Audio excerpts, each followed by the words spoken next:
Halo, selamat siang. Salam sejahtera untuk kita semuanya. Selamat datang Bapak, Ibu, dan rekan-rekan di Thought Leadership Webinar Zoho Indonesia di siang hari ini.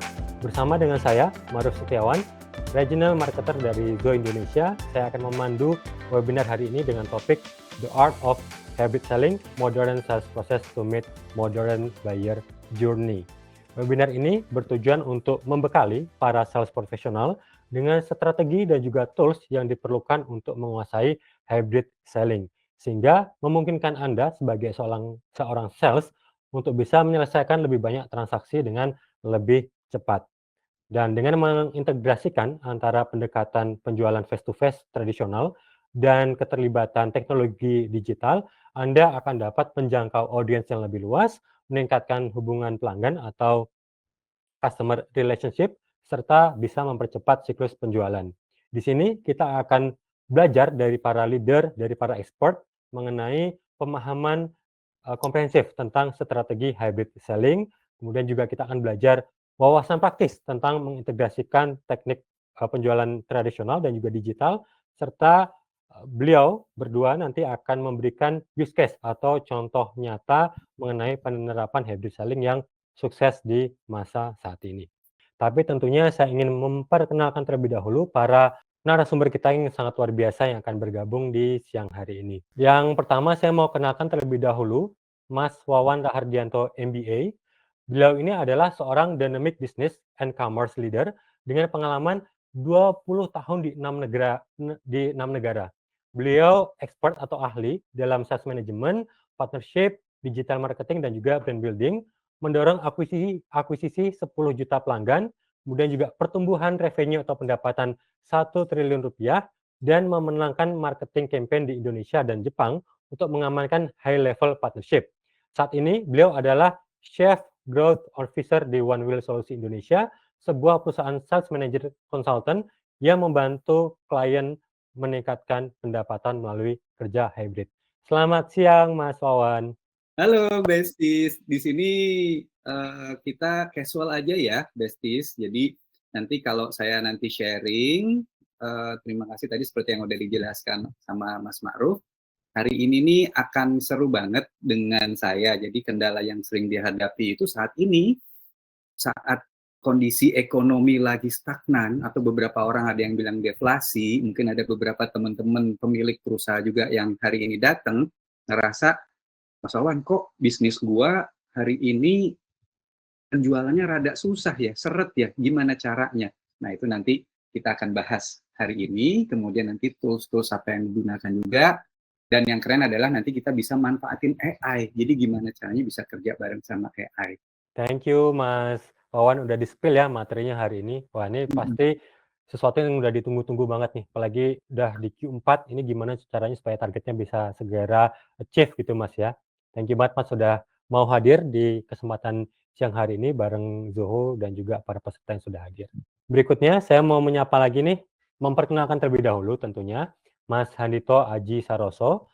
Beliau saat ini sebagai Country Lead Zoho Indonesia. Beliau bertanggung jawab untuk memimpin dan mendorong strategi serta pelaksanaan go-to-market, membuka market baru dengan menyebarkan brand awareness Zoho, membangun tim, menciptakan sistem demand generation yang solid, serta mengamankan channel partner yang strategis. Beliau ahli dalam membantu perusahaan mencapai pertumbuhan melalui pemahaman end-to-end digital customer journey dan mengamankan partnership bisnis baru. Selamat siang Mas Nadito. Selamat siang, Mas Ma'ruf. Selamat siang, Besti. Nah, kalau Mas Wawan tadi kan bahas dari sisi bisnis gitu ya. Nah, kalau saya, karena saya dari sisi teknologinya, nanti akan lebih bahas terkait dengan penggunaan teknologi untuk sales itu kayak gimana. Mas Wawan tadi udah jelasin tuh, oh nanti prosesnya kayak gini. Nah, kalau di teknologi bisa bantu apa? Jadi ada korelasinya antara apa yang disampaikan sama Mas Wawan dengan apa yang nanti saya sampaikan. Harapannya supaya Besti yang ada di sini nanti kalau sudah selesai webinar, udah punya ide nih, oh ternyata aku di akhir tahun ini nih harus aku lakukan. Atau misalkan, oh aku perlu melakukan ini nih buat tahun depan supaya targetku bisa tercapai. Thank you Mas Handito. Tadi udah di-spill juga ya materinya. Jadi akan ada 2 materi yang berbeda dan tentunya akan sangat sebelum masuk ya ke materi nantinya, saya ingin perkenalkan terlebih dahulu secara singkat apa itu Zoho, karena di sini semuanya bisa saya katakan mayoritas adalah yang baru pertama kali bergabung di webinar Zoho. Mungkin sebelumnya masih banyak yang belum mengenal Zoho, belum pakai Zoho gitu ya. Maka saya ingin kenalkan terlebih dahulu apa itu Zoho. Zoho ini adalah sebuah perusahaan pengembangan software yang sudah 26 tahun berdiri. Kami saat ini punya 15.000 lebih karyawan di seluruh dunia. Sudah ada 55 aplikasi yang kami buat untuk Anda, para pemimpin bisnis, untuk para businessman, untuk Anda entrepreneurship. Jadi siapapun ini bisa menggunakan produk-produk dari Zoho. Ada banyak sekali solusi yang kami berikan untuk bisnis Anda. Dan Zoho sendiri sudah dinikmati oleh lebih dari 100 juta pengguna di lebih dari 150 negara. Dan kami merupakan sebuah perusahaan private, tetapi kami meskipun sebuah perusahaan private, tapi kami terus bisa bertumbuh dan juga berkembang. Kenapa? Karena kami senantiasa melakukan inovasi, kami selalu meluncurkan aplikasi di setiap tahunnya, sehingga apapun permasalahan di dalam organisasi Anda, di dalam bisnis Anda, ada jawaban aplikasi dari Zoho yang kami sediakan untuk Anda. Dan salah satunya ini adalah Zoho One, di mana Zoho One ini ada di dalamnya 45 aplikasi dari Zoho yang bisa Anda gunakan untuk sales, untuk marketing, untuk bisnis proses, legal, BIN analytic, untuk produktivitas Anda di perusahaan, kemudian juga ada security dan IT management, email and collaboration, service, HR, sampai ke finance dan operation. Jadi hampir semua lini di dalam organisasi Anda, kami sediakan aplikasinya. Dan secara global, kami sudah punya kantor di lebih dari 30 wilayah di dunia.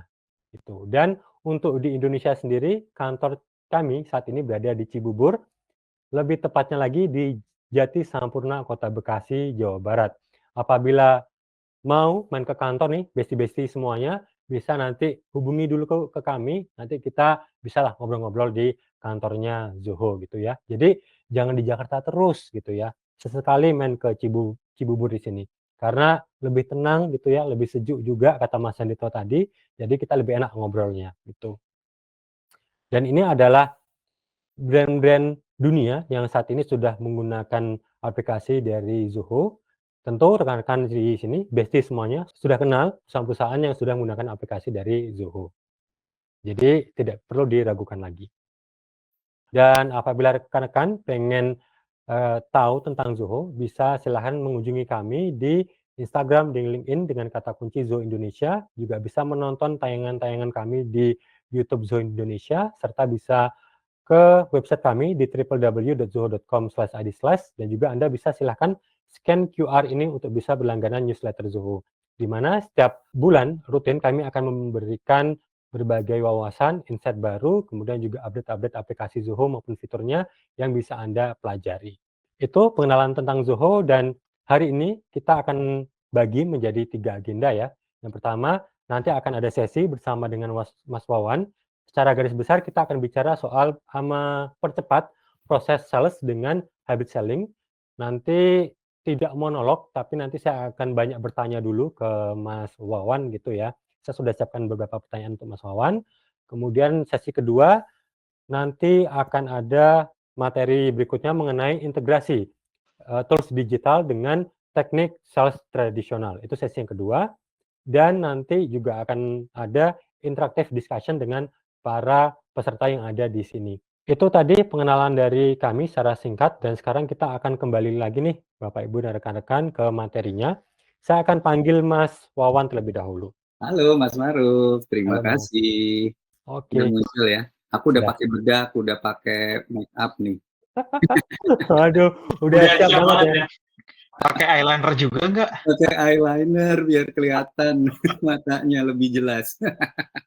Aku mulai topikku hari ini ya. Jadi besties, hari ini saya akan bawakan topik mengenai sales management.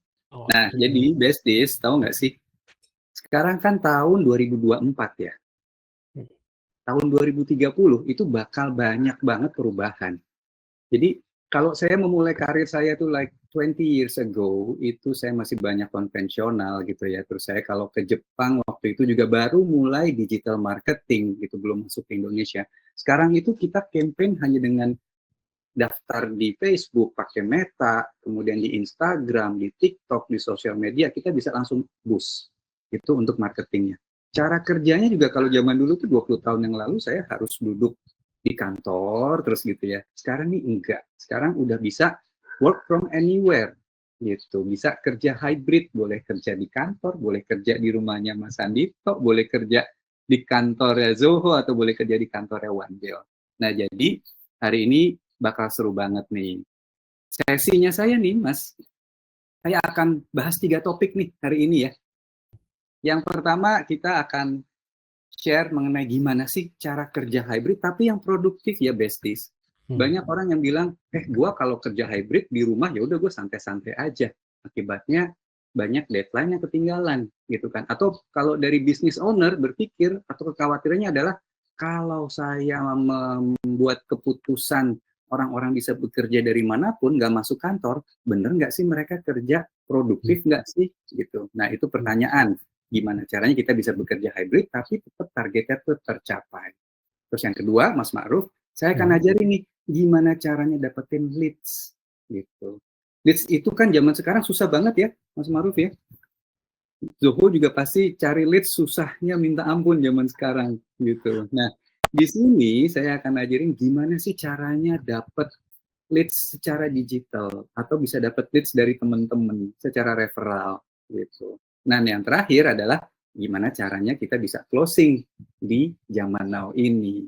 Gimana Mas Maru? Kira-kira seru nggak nih topiknya hari ini? Seru banget Mas. Tapi Mas, ini saya udah siapin beberapa polling. Kita akan coba lihat Mas, gimana sih realisasinya di rekan-rekan sekarang gitu ya, di besi-besinya kita ini.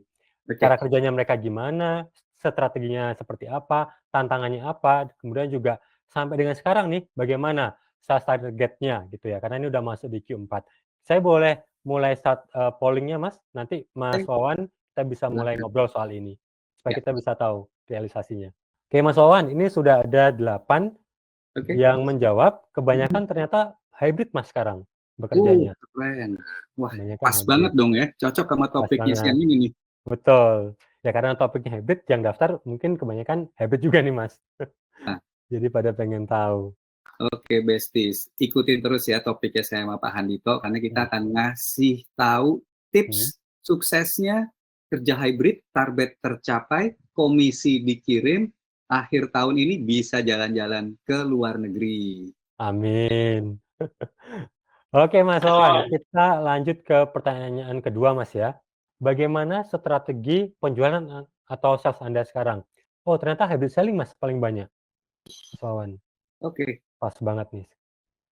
Pertanyaan ketiga, apa tantangan atau kendala dalam sales yang Anda hadapi sekarang? Ternyata Mas kebanyakan di ghosting prospek. Aduh, di ghosting ya, jangan khawatir. Aku juga demikian ya, besties. Banyak di ghosting, tapi tetap semangat. Karena pebisnis yang tangguh itu harus bisa ngelewatin semua ghostingan-ghostingan itu, sampai kita jadi meeting, sampai jadi closing. Hari ini kita akan bahas gimana caranya. Dan terakhir, pertanyaannya adalah, sampai dengan Q3 kemarin, apakah target sales Anda sudah tercapai? Oh, ternyata udah. Yang sekarang pada pilih jawaban sudah achieve target. Oke, Mas. Polling kita udah selesai ya, Mas ya. Mungkin saya coba tanya dulu ke Mas Wawan nih. Di sekarang ini kan ya after pandemi Mas ya, ada yang sudah full balik lagi kerja WFO, tapi masih ada yang membolehkan untuk WFH ataupun hybrid gitu. Nah, kalau menurut Mas Wawan sendiri nih, prefer mana antara yang hybrid WFO sama yang WFH? Dan kalau misalnya soal hybrid sendiri, kenapa kok kita perlu untuk kerja secara hybrid itu, Mas? Oke, pertanyaannya keren banget. Kalau dari berdasarkan pengalamannya saya ya, saya masuknya tuh ke Gen X.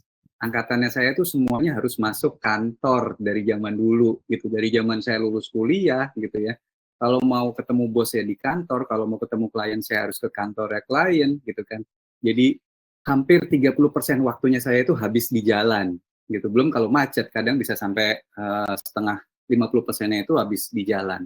Nah, sekarang dengan adanya teknologi, hybrid working ini sangat membantu gitu. Tapi berdasarkan pengalamannya saya juga, ada yang namanya remote working, itu yang harus bekerja secara digital. Jadi mungkin tidak bertemu fisik sama sekali gitu. Nah, waktu saya memimpin sebuah perusahaan di 8 negara, itu tidak terlalu cocok untuk di Indonesia. Terutama kalau kita mau dapetin klien-klien B2B. Susah. Karena orang Indonesia itu dari zaman dulunya itu sudah terbiasa harus ketemu orang, closing harus ketemu sama orang salesnya gitu. Dideketinnya nggak apa-apa pakai robot, tapi pada saat nanti kita mulai menawarkan produk dan lain-lain, terutama kalau kita masuknya ke B2B yang biasanya nilai value closingnya jauh lebih besar dibandingin retail, mau nggak mau kita harus tetap ketemu gitu. Jadi tadi pertanyaannya, cara kerja di Indonesia tuh kayak gimana? Saya mungkin bisa menjawab berdasarkan pengalaman dan juga timnya saya yang ada di Indonesia. Ini sebenarnya mirip juga dengan di Malaysia dan Singapura ya. Gitu. Saya boleh jawab mungkin cara kerja yang hybrid nih, Mas Ma'ruf. Gitu. Nah, tapi ini ada pertanyaan, di 2030 tuh bakal kayak gimana sih? Ini kan AI sekarang udah masuk ya, gitu. Nah, ini pertanyaannya. Di 2030, apakah nanti semua pabrik udah pakai robot? Apakah nanti kantor-kantor itu semuanya sudah pakai AI? Gitu. Jadi sekarang ini sebenarnya semuanya sudah pakai AI ya guys. Jadi mungkin Besties sudah terbiasa pakai ChatGPT, pakai Gemini gitu untuk ngobrol, atau mungkin juga ngetik email dan lain-lain, itu semuanya udah dibantu dengan AI. Yes. Kedepannya di 2030 itu pekerjaannya itu akan berubah. Jadi semuanya teknologi ini akan mempengaruhi tren dan gaya hidup juga tempat kita bekerja. Gitu. Nah, jadi pertanyaannya adalah, apakah nih Bestie semua udah siap untuk berubah? Pertanyaan paling beratnya adalah bagi business owner, bagi pemilik perusahaan, apakah Besties, Bapak, Ibu, bos-bos semua sudah siap merubah cara bekerja perusahaannya menjadi bekerja sama dengan AI, dengan robot? Itu pertanyaan besarnya. Nah, mari kita jawab. Ini saya ada sebuah video. Jadi video ini durasinya sekitar 2-3 menit, akan menceritakan apa yang akan terjadi sih dalam waktu 5 atau 10 tahun ke depan. Karena ini sebenarnya semua teknologinya sudah ada sekarang.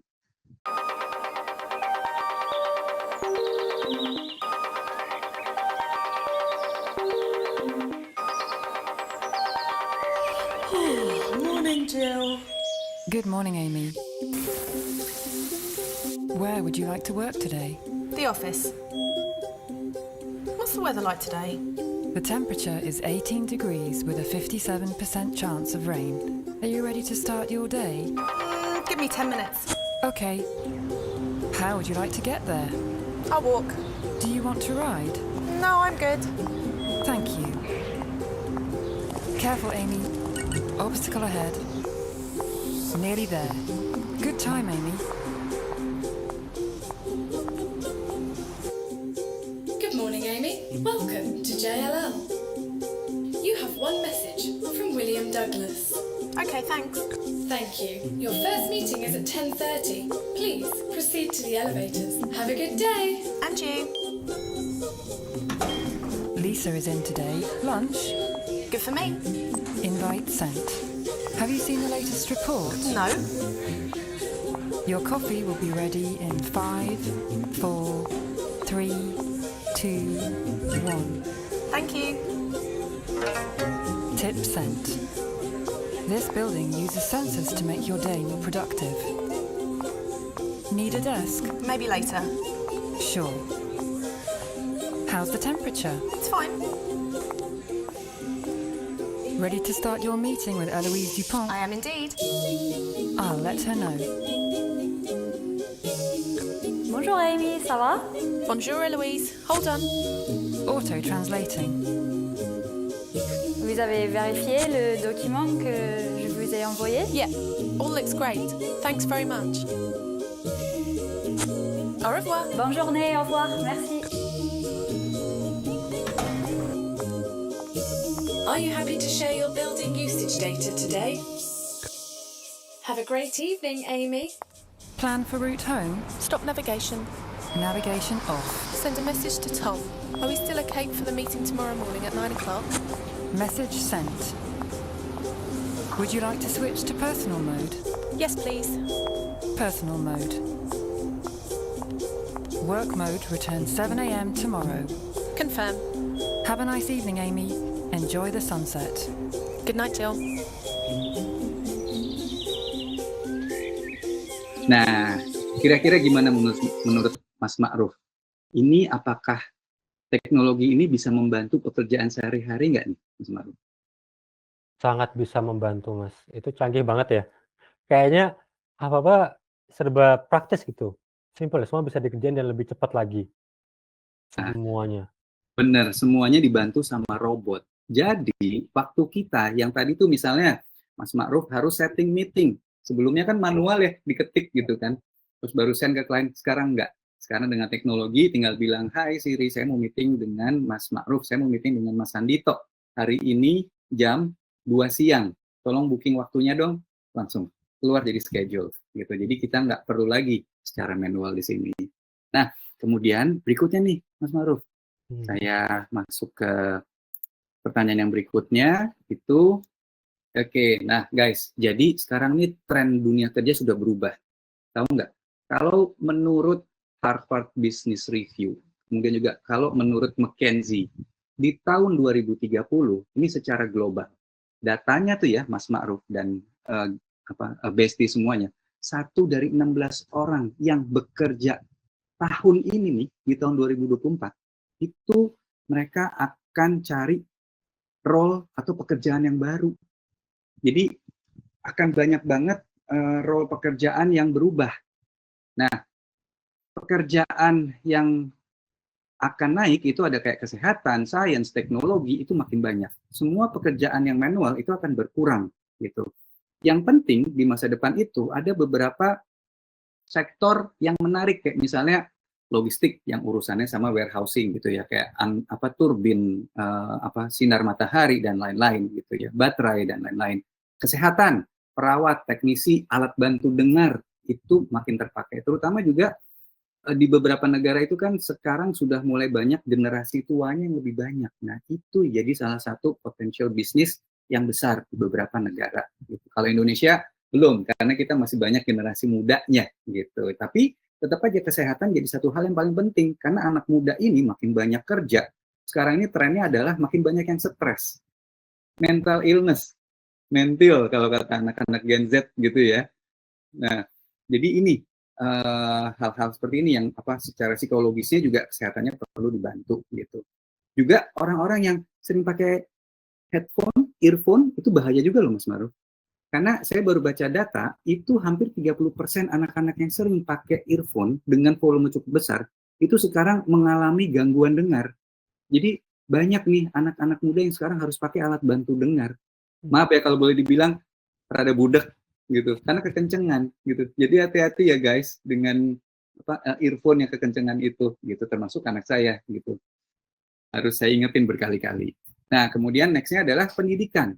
Guru, instruktur itu penting banget karena pendidikan education itu selalu dibutuhkan.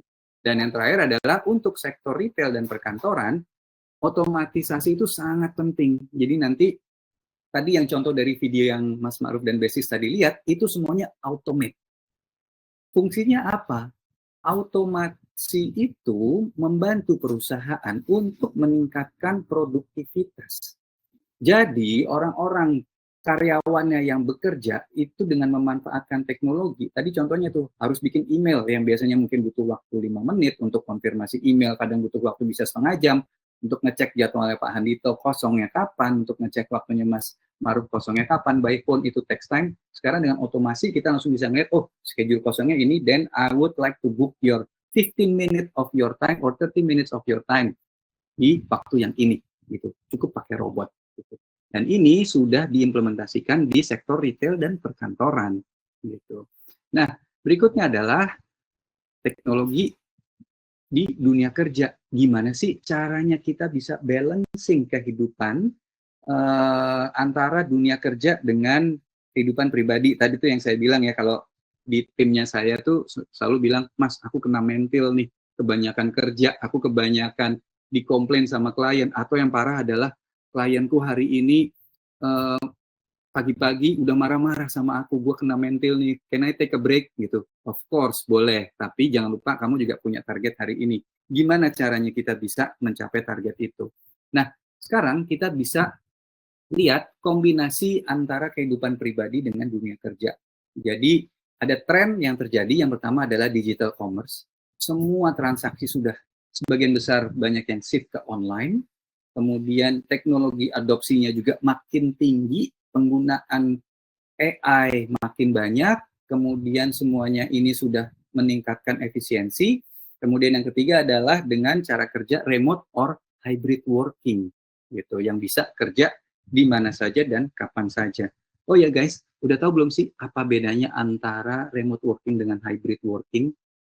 Let me share the difference.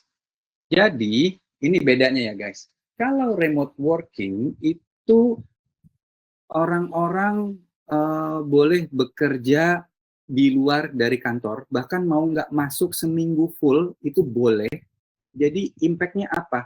Ini untuk besties yang pemilik bisnis, sekarang nggak perlu lagi nyewa tempat atau kantor yang permanen yang besar seperti dulu. Sekarang udah banyak virtual office, atau mungkin kalau timnya sekitar 100-200 orang, tinggal dibagi aja komposisinya, dan nanti space-nya itu tidak perlu seperti yang dulu lagi. Terus komunikasinya juga secara remote itu semuanya definitely 100% pakai teknologi, sudah jarang banget ketemu virtual, gitu ya. Terus juga jadwal kerjanya itu super fleksibel, dan kalau besties pemilik bisnis yang mungkin memiliki visi untuk getting the market not only in Indonesia but also in Southeast Asia atau mungkin di seluruh negara yang lain, itu cocok banget pakai remote working gitu. Nah, sedangkan kalau hybrid itu apa?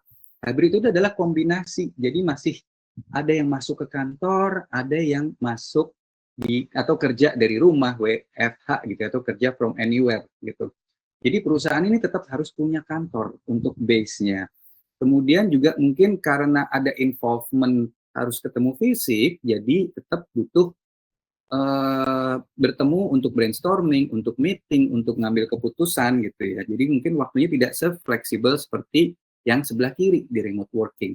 Nah juga biasanya tuh zaman sekarang ini cari kerjanya tuh yang deket-deket sama kantor. Kalau berdasarkan pengalaman saya dan teman-teman sesama pemilik bisnis, itu untuk Indonesia cocoknya adalah hybrid working. Kenapa Mas Wawan? Karena tadi yang saya bilang di awal, orang Indonesia itu tetap butuh ketemu gitu, untuk butuh closing. Nah, di sini hybrid working bisa menjawab kebutuhannya gitu. Terus saya coba dive lagi, bener nggak sih hybrid working itu yang dicari? Jadi ini kalau berdasarkan survei,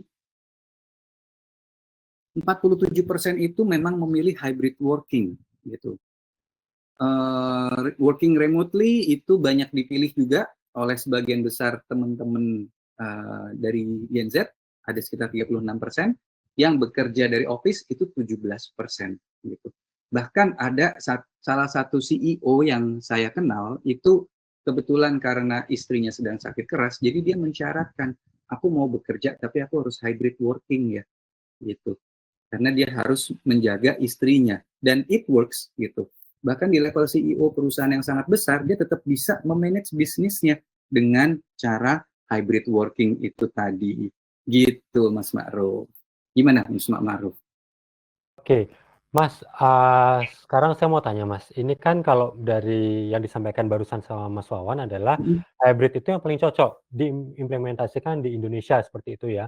Karena kita ya butuh kantor iya, tapi kita juga butuh keleluasaan bekerja dari mana saja gitu. Jadi Yes. kombinasi antara keduanya. Tapi Mas, pada kenyataannya nih, banyak orang yang kemudian memanfaatkan bekerja hybrid ini untuk lebih santai. Nah, Nah, pada akibatnya pekerjaan itu tidak selesai dan juga bahkan targetnya tidak tercapai gitu ya.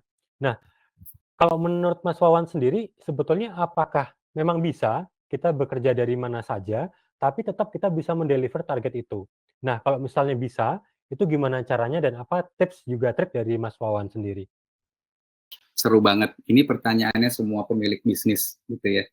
Jadi Mas Ma'ruf dan Bestis, ada caranya untuk kita ngejagain karyawan kita untuk bisa bekerja hybrid tapi tetap produktif. Itu yang tadi pertanyaan besar yang kita udah bahas ya.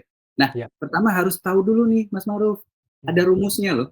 Jadi, kalau bekerja hybrid itu kita harus menghargai waktu. Jadi diri kita itu harus kita value-kan. Misalnya saya atau Mas Handito gitu ya, kita value-kan. Misalnya nilai proyek dalam 1 bulan adalah 1 triliun. Kemudian kalau dibagi ke dalam waktu kerja saya yang sehari 8 jam kerja gitu ya, kemudian seminggu 40 jam kerja, sebulan 140 jam kerja itu dibagi nilainya. Jadi 1 jamnya saya dan Mas Handito dan Mas Ma'ruf itu nilainya berapa sih gitu. Jadi pastikan kalau dari sisi sales pada saat kita menggunakan waktu untuk di luar kegiatan kerja itu pastikan harus dibayar dengan revenue yang senilai itu gitu. Jadi ingat waktu itu sama dengan performa sales atau performa revenue atau performa individualnya teman-teman gitu.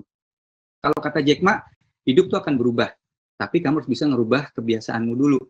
Kalau kata Jeff Bezos ini yang ngajarin bapaknya semua perusahaan skala besar dan juga menginspirasi startup juga termasuk saya gitu ya. Jadi kita harus bisa membiasakan spend your time, your energy untuk satu kegiatan yang paling mempengaruhi hidup kita dan hidupnya perusahaan.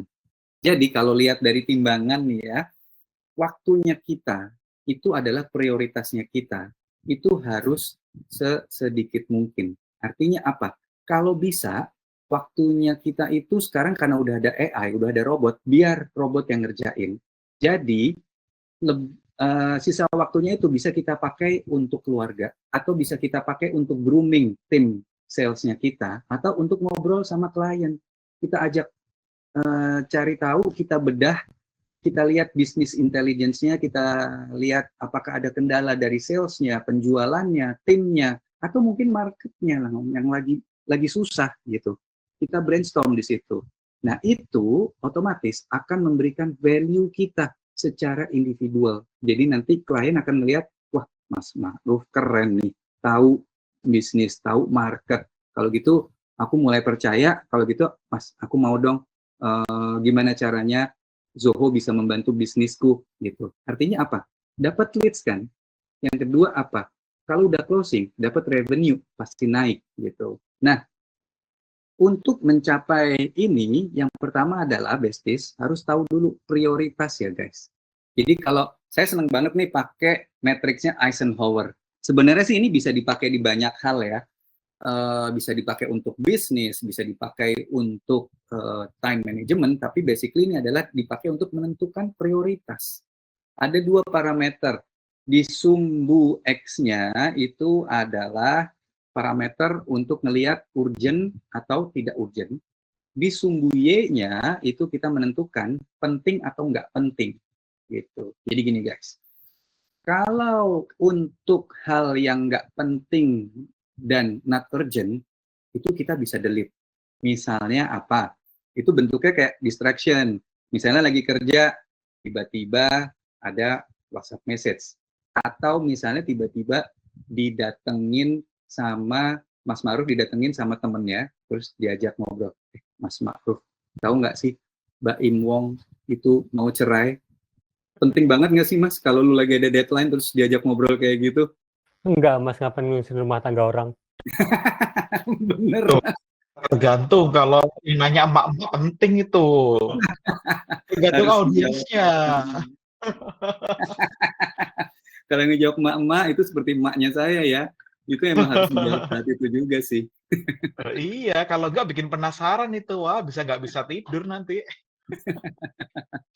Keponya level tinggi ya, gitu. Tapi kalau urusannya dengan pekerjaan, kayaknya mungkin enggak deh. Apalagi misalnya nanti Mas Ma'ruf, aku punya deadline nih 1 jam lagi. Itu bisa ditinggalin, distractions. gitu. Tapi kemudian kalau misalnya nggak urgent tapi penting, itu di-schedule-in aja, diatur, tinggal ngobrol. Topikmu tuh menarik loh, aku kepengen tahu sih kenapa kok Mbak Imwong mau cerai sama istrinya gitu. Tapi boleh ya kita schedule-in, kita ngobrolin nanti sambil makan siang gitu. Atau misalnya nih lagi masih ngerjain tadi, kemudian datang lagi temennya ngasih satu pekerjaan yang baru. Nanti Mas Ma'ruf itu punya kekuasaan untuk menentukan kalau pekerjaannya itu urgent tapi nggak terlalu important, boleh didelegate ke anak buahnya. Ini bukannya artinya ngasih pekerjaan terus menghibahkan pekerjaan ke anak buahnya, tapi sah-sah aja gitu. Kalau memang levelnya adalah penting, urgent, misalnya untuk hari ini, misalnya kliennya butuh quotations gitu, yang deadline-nya adalah before BAU, gitu, sebelum akhir jam 5. Boleh minta tolong ke anak buahnya untuk bikinin. Tapi kalau misalnya Mas Ma'ruf dapat perintah nih dari Mas Handito, Ma'ruf, lo harus cek si klien ini karena aku dapat WhatsApp bahwa dia komplain mengenai bisnisnya. Itu artinya apa? Kalau dari sisi risk management, semua yang urusannya sama klien itu adalah level 1 prioritasnya. Customer experience. Zoho, One Wheel, dan perusahaan-perusahaan startup, kehilangan satu klien itu disaster, nightmare buat kita. Karena itu word of mouth-nya nggak bagus.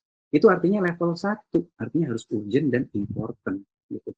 Itu harus dikerjain sekarang. Gitu. Nah, jadi dalam satu hari, fokus aja dulu nih besties. Kalau dapat semua pekerjaan, pilah semuanya.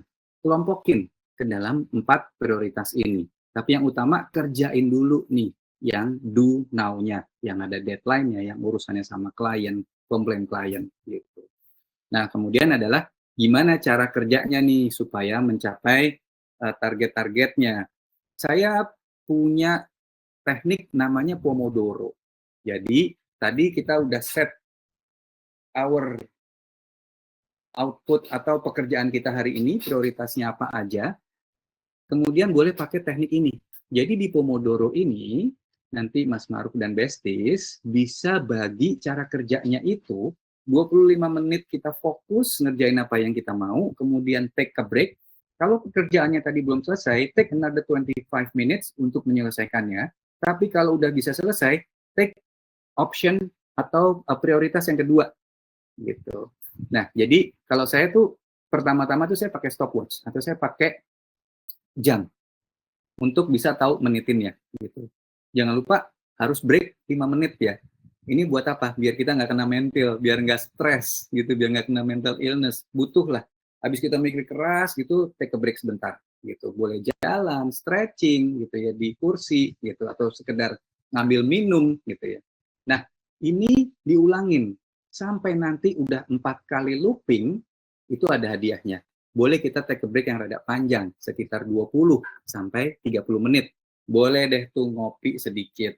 Atau Mas Ma'ruf boleh tuh nyamperin tadi ke temennya. Tadi cerita lu gimana sih tuh, Mbak Imwong? Gue kepengen tahu dong, pengen denger. Nah, itu boleh tuh ngobrol 23 menit. Gitu. Jangan sampai ditukar Mas ya. Nanti malah fokusnya 5 menit, istirahatnya 25 menit gitu ya. Nah, boleh. Nah, itu dia. Jadi nanti besties yang lagi kerja hybrid atau yang kemungkinan ada juga yang kerja remote gitu ya, yang hadir di sini, pakai teori ini, besties. Jadi biasakan bahwa kita harus deliver. Jangan sampai ketukar tuh yang tadi Mas Ma'ruf terjadi itu benar gitu. Jangan sampai ketukar kita malah ngobrolnya 25 menit, kerjanya 5 menit. Wah gawat, itu yang bikin nggak tercapai semua targetnya.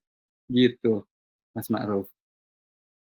Oke, menarik Mas ya. Jadi kalau misalnya di Pomodoro ini tolong ya jangan diganti teman-teman ya. Apalagi ngobrolnya, ada gosip barunya, atau scroll sosmednya gitu ya. Nggak ngobrol sama teman, tapi sosmednya kenceng nih, nyari tahu gosip terbaru apa. Nah ini malah jadi masalah nanti. Salesnya malah nggak tercapai targetnya gitu. Oke, Mas, aku mau lanjut dia Mas ya. Tadi Mas ada cukup beberapa kali menyebut soal AI. Mas tadi menyampaikan soal robot AI juga gitu ya. Kalau tadi video yang ditampilkan sama Mas Wawan, itu kan soal bagaimana kita bisa bikin scheduling ya. Kita Yes. bisa meminta ke AI itu untuk bisa mengatur nih jadwal kita sehari ini gitu. Nah, kalau kita bicara di dunia sales Mas, selain appointment dengan klien, customer kita, tentu yang tadi ya, di polling juga kita sempat tanyakan, ternyata masalah leads atau prospek itu juga menjadi satu kendala kendala tersendiri gitu. Gimana caranya kita bisa closing sementara leads-nya aja ini susah buat didapetinnya gitu. Nah, Betul. kalau menurut Mas, Wawan sendiri, sebetulnya bisa nggak sih kita ini nyari leads atau prospek itu pakai AI? Jadi nggak yang lagi harus sepenuhnya kita harus cari di event. Kita nggak perlu lagi cari misalnya face to face ya, datang ke tempat-tempat keramaian gitu. Nah, ini Heeh. apakah bisa pakai robot AI? Terus, seperti apa contohnya kalau dari Mas Wawan? Oke, berarti kalau boleh saya ringkas pertanyaannya adalah gimana sih cara dapetin leads, sambil lu kerja hybrid gitu ya? Betul, Oke Mas. oke. Ini cara yang mungkin saya bisa suggest ke bestie semuanya. So, satu slide ini silahkan di-screenshot sambil saya bantu jelasin ya. Oke, jadi untuk dapetin leads zaman sekarang, itu besties harus bisa gabungin antara teknologi dengan manusia. Jadi, kalau zaman sekarang itu dapetin leads, kalau boleh saya gambarkan ya, jadi leads generation itu kayak besties tuh mau nangkep ikan tapi pakai jala besar gitu ya, pergi ke laut gitu. Tapi yang di bawah itu adalah account base, mau nangkep ikan tapi pakai tombak gitu. Saya jelasin satu-satu. Kalau yang untuk leads generation itu sekarang kita udah bisa pakai robot. Artinya tadi tuh misalnya gimana sih caranya gue bisa mengakuisisi new user dari LinkedIn. Itu kalau di saya kepake banget buat B2B. Kemudian kalau untuk retail saya sering banget pakai digital marketing, mengaktifkan Meta, di situ langsung campaign ads-nya naik di Instagram, di Facebook gitu ya. Kemudian juga bisa pakai Shopee juga, misal nanti teman-teman punya e-commerce gitu ya. Pakai semua teknologi itu, kemudian nanti kalau udah dapat leads, jangan lupa harus disimpan datanya. Harus disimpan datanya. Jadi paling nggak harus dapat zaman sekarang nih, harus dapat kontak minimum nama Mas Ma'ruf. Kedua adalah nomor handphone. Ketiga adalah email gitu. Kalau berdasarkan pengalaman saya di Indonesia, email respons di Indonesia itu nggak terlalu bagus, besties. Cuma 3%. Kecil banget. Tapi WhatsApp, kalau dari data yang saya olah di pengalaman saya bekerja, itu hampir 30-33% orang Indonesia itu merespon WhatsApp. Jadi pastikan kalau kita udah melakukan campaign harus catat semuanya, jangan mau sampai mubazir. Nah nanti Zoho tuh jago banget tuh punya CRM tools untuk mencatat ini semua gitu. Saya termasuk yang pakai Zoho gitu ya. Data udah didapat, nextnya adalah kita harus create campaign ke mereka, harus nunjukin ini loh. Kalau kamu misalnya jualan produknya itu adalah jasa konsultan, kita harus creating interest. Ini kondisi market lagi deflasi kayak gini, orang nggak beli, gimana caranya aku bisa membantu kamu untuk jadi sales consultant-nya kamu. Udah dapet, kemudian kita nurture. Bisa kita naikin materi mengenai situasi market saat ini atau nanti solusi-solusinya, sampai nanti dia tertarik, ujung-ujungnya adalah conversions. Itu jadi sales. Nah, itu kalau kita pakai robot. Biasanya cocoknya untuk yang retail nih, besties. Kalau untuk yang B2B, itu biasanya cocoknya pakai account base. Jadi, kita mau nyari ikan pakai tombak. Kita pilih nih, oh ikan tuna yang paling gede, yang itu tuh. Gue udah siapin tombaknya. Tombaknya itu alat ya, sales tools, peluru gitu. Kita udah pikirin cara nembaknya itu, gue pakai tombak. Kalau gue mau nembak fish yang gede, tombaknya ukuran berapa, panjangnya berapa, kemudian nanti nariknya gimana, udah harus dipikirin gitu. Jadi kita start dari bawah nih. dari account selections dulu udah kita pilih, kemudian nanti kita identifikasi kontaknya, PIC-nya, kemudian kita nurture sampai akhirnya jadi account conversions gitu.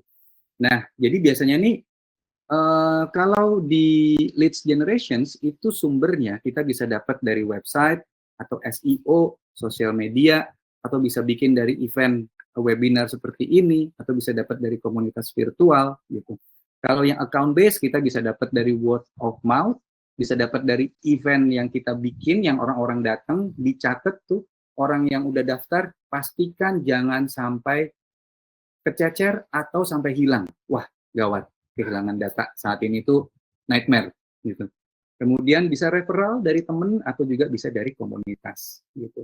Nah, ini semua kombinasi. Tapi di Indonesia kalau belajar dari pengalaman saya dan teman-teman juga di industri finance dan juga di industri konstruksi, itu tetap kita harus kirim orang, agen, orang sales untuk closing. Jadi ada 6 step of selling. Nah, mulai dari tahap prospecting, kemudian yang kedua adalah menggali kebutuhan atau business needs analysis, kemudian nanti dari situ kita sebagai orang sales kita connecting the dots antara makroekonomik, kemudian mikroekonomiknya kayak gimana, sektor industrinya dia bagaimana, kebutuhan kliennya bagaimana. Nah, itu kita connect the dot sampai kemudian nanti kita punya sebuah materi, kita presentasikan ke klien. Bapak, Ibu, klien, bener nggak sih ini yang kamu butuhkan? Kalau bener ini nih, solusi dari aku kayak gini, gitu. Zaman sekarang, zaman duit lagi susah, itu pasti sebagian besar klien akan bilang, aku nggak punya uang, Mas. Oke, kalau gitu, nggak punya uang sekarang, nggak apa-apa. Tapi kalau nanti nunggu, itu Ibu akan kehilangan bisnis. Mau nggak makin kehilangan bisnis? Zaman sekarang, kompetitor itu akan bergerak lebih cepat. Kalau nanti marketnya Ibu kalah keduluan sama kompetitor, Ibu nggak keluar duit sekarang, tapi Ibu akan lebih rugi, lebih besar lagi ke belakang. So that's handling objections yang harus bisa dijawab untuk nanti bisa closing gitu. Sambil nanti kita pikirin juga call to actions-nya gimana sampai nanti closing. Kalau udah jadi closing, yang tahap ke-6 adalah masukin ke key account management supaya nanti looping lagi tuh, masuk lagi jadi sebuah bisnis yang baru gitu. Nah, Mas Ma'ruf, sebenarnya kalau saya cerita ini nih bisa 7 hari 7 malam nih nggak tidur. Gitu. Panjang Mas ya, karena Panjang menarik banget. nih buat cara dapetin leads-nya. Menarik. Tapi mungkin nanti ini sekilasnya kurang lebih kayak gini. Kalau nanti ada pertanyaan bisa japri saya lewat LinkedIn atau Instagram saya, namanya sama Wawan Rahardianto. Nanti I'll do my best untuk menjawab semua pertanyaan Bapak dan Ibu semua untuk gimana sih caranya. Ini kayak belajar nyupir mobil, kapan ngerem, kapan ngegas, sampai kita bisa parkir dengan benar mobilnya. Gitu. Oke, Mas Wawan, thank you banget udah dikasih tahu ya gimana caranya dapetin leads.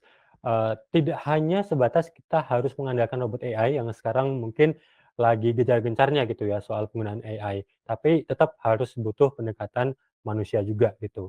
Nah, Mas Wawan, ini kan barusan tadi kita hanya bicara soal dapetin leads-nya aja nih gitu. Nah, kalau sampai dengan mulai dari dapetin leads, kemudian kita libatkan teknologi untuk ini ya, untuk bisa closing, nah itu apakah pertanyaannya sama Mas, apakah harus menggunakan AI sepenuhnya saja atau teknologi sepenuhnya saja, atau manusia ini sebetulnya masih dibutuhin nggak sih Mas, buat bisa sampai dengan tahap closing gitu? Jadi udah dapat leads, biarin aja, kita tunggu teknologi yang kerja, nah kita tinggal tahu hasilnya. Apakah seperti itu atau gimana Mas? Harus pakai dua-duanya Mas Ma'ruf. Jadi pakai Sama, Mas. teknologi untuk follow up, tapi nanti pada saat follow up itu kita masih bisa pakai, kayak misalnya sekarang nih ya, pada saat saya lagi menyampaikan webinar ini, itu saya ngeset Instagram saya untuk mencari 50 prospek klien. Setiap minggu robot yang ngerjain, saya udah set gitu. Kalau minggu ini dia belum balas, nanti minggu depan robot akan ngirim message lagi untuk perkenalan diri on behalf of myself. Sampai 3 kali gitu. Misalnya nanti di minggu ketiga, baru nih Mas Ma'ruf nge-reply, "Hai Mas Wawan, aku pengen tahu dong mengenai bisnis kamu." Pada saat itu saya jump in. Pada saat itu saya masuk ke dalam 6 step of selling gitu untuk closing. Pada saat itu saya sambil nunggu meeting terjadi, itu saya memanfaatkan teknologi, misalnya tadi pakai Zoho gitu ya, untuk monitoring jam berapa nih Mas Ma'ruf, bisa di email, bisa di WhatsApp, untuk nanti saya bisa cek atau follow up gitu. Tapi sebenarnya gini nih Mas, aku boleh kasih contoh ya apa yang aku lakukan di One Wheel di tempatnya saya untuk Sangat cara sangat dapetin leads ya. dibutuhkan, Mas. Oke, Boleh banget. thank you banget. Nah, jadi Besties, aku kasih izin aku akan share sedikit nih. Sebelum masuk ke cara kerja, mungkin share sedikit nih One Wheel itu apa. Jadi One Wheel Solusi Indonesia itu adalah sales management consultant yang kita membantu sales transformation perusahaan bapak dan ibu menjadi lebih savvy, new culture tim salesnya juga berubah, kemudian nanti dapat competitive advantage dan juga perusahaannya itu tim salesnya bisa lebih agile. At the end nanti akan mencapai revenue growth, mulai dari profitability, market share yang naik. Kalau nanti masuk ke dalam tahap yang berikutnya, nanti kita bisa bantu untuk mencarikan investor gitu ya, sampai nanti bisa lebih sustain seperti Zoho yang sekarang sudah ada tadi tuh di 32 negara gitu. Itu yang kami lakukan. Tapi untuk mencapai sales transformations dan revenue growth itu harus ada 4 pilar yang stabil dulu gitu. Ada sales diagnostics, pilar pertama, pilar kedua adalah sales optimizer, kemudian leads management dan digital marketing. Jadi di sales diagnostic ini yang harus dilakukan Bapak dan Ibu Besties adalah melakukan sales strategik, pakai data analytics, kemudian kita lihat berdasarkan data itu kita bisa monetisasinya dari mana aja, kemudian nanti kita akan muncul dengan sales strategi gitu ya. Setelah tahap planning, masuk ke dalam pilar yang kedua, itu sales optimizer untuk menentukan sales manajemennya. Jadi ada project management, CRM integrations, automations, atau training dan coaching untuk tim salesnya kita, supaya bisa bekerja secara canvassing, tapi juga canvassingnya nggak yang asal nembak. Ingat ya tadi waktunya kebuang percuma, harus pakai robot zaman sekarang untuk membantu segmentasi market gitu. Nah dari situ nanti kita bisa dapat ke pilar yang ketiga, sales management. Gimana caranya kita bisa mengconvert leads jadi sales. Jadi mulai dari leads acquisitions, leads nurture, sales conversion. Kalau udah jadi nanti harus upselling. Jadi ujung-ujungnya nanti itu muter aja terus bisnisnya. Dan yang terakhir adalah digital marketing. Jadi cara dapetin leads yang paling masif zaman sekarang itu adalah pakai customer experience. Jadi di-create dulu marketing strateginya seperti apa, kemudian incentive management untuk customer, untuk tim salesnya kita seperti apa gitu ya. Baru nanti kita pikirin content productions-nya tuh kayak gimana, event manajemennya tuh kayak gimana gitu. Jangan ketukar, jangan berpikir adalah oh gue harus bikin konten dulu, kemudian setelah itu gue berharap dengan konten gue boost, tapi kok follower gue nggak naik, tapi kok nggak ada yang kontak bisnis gue. Objektifnya bukan itu. If you don't have proper marketing strategy, you don't know your target market, you don't have your incentive management, karena orang sales itu kan kerjanya based on commissions ya biasanya, harus dipikirin. Kalau itu tidak menarik dan konten yang dibikin oleh Besties itu nggak akan pick up, gitu, nggak akan terjadi leads di situ. Nah, dari sini itu saya tadi bantu menjawab, yang saya pakai itu seperti ini. Jadi silahkan juga di screenshot slide ini. Cara kerja tadi menjawab pertanyaannya Mas Ma'ruf adalah gimana caranya kita menggabungkan balancing kerja dengan robot atau kerja dengan manusia. Di sini lihat dari PIC ada yang logonya robot, ada yang logonya manusia ya, gitu. Tadi kalau ingat tuh ada step-step dalam penjualan, dalam hybrid funnel atau dalam sales funnel itu juga tahapannya sebenarnya sama Besties. Kalau di sales itu lihat yang sebelah kiri ya, kita start dengan leads generation, habis itu kita qualified siapa aja yang cocok, kemudian kita cold call atau kita email atau kita WhatsApp. Setelah itu kita meeting, kemudian kita negotiations gitu ya, sampai terjadi close deal. Dan kalau udah jadi itu harus masukin ke dalam CRM untuk jadi account management, dan itu nanti harus kita tawarin lagi 3 bulan lagi, 6 bulan lagi, atau 12 bulan lagi. Jangan sampai kita udah closing terus kita stop. Existing customer itu adalah low hanging fruits yang paling mudah untuk teman-teman bisa olah zaman sekarang gitu. Nah, kemudian kalau di hybrid funnel gimana Mas Wawan? Objektifnya adalah kita di hybrid itu adalah user acquisitions, naikin profit, dan juga retentions. Jadi tahapannya kalau berdasarkan data yang ada di perusahaan One Wheel, itu user acquisitions kalau boleh dibilang let's say 100%. Kemudian masuk ke bawah adalah user engagement, itu kurang lebih sekitar 30%. Kemudian masuk ke conversions, mulai terjadi sales, itu kurang lebih 10%. Terakhir adalah retention, itu 5%. Gitu. Jadi di user acquisitions itu kita bisa pakai semua tools yang ada, social media gitu ya. Start dengan data dulu, misalnya di situ teman-teman untuk B2B bisa pakai satu data, BCI itu untuk konstruksi gitu ya, atau bisa pakai satu data Indonesia itu punya negara yang menjelaskan mengenai PDB di suatu daerah, kita bisa ngelihat, oke, mungkin daerah Cibubur, Jawa Barat masih punya sisa budget segini, artinya mungkin bisnisku Zoho karena banyak UMKM kelas menengah yang lagi naik berpotensi banget nih, aku memperkenalkan bisnisku, itu dapatnya dari satu data. Nanti bisa pakai, nextnya adalah bisa pakai SEO, supaya nanti Zoho-nya muncul di atas. Bisa organik juga gitu. Atau bisa dapetin konteksnya itu dari Apollo atau LinkedIn gitu. Nah nanti di next yang bawahnya itu adalah di user engagement. Kalau udah dapet data, disimpan, misalnya nanti pakai CRM-nya itu Zoho, jangan lupa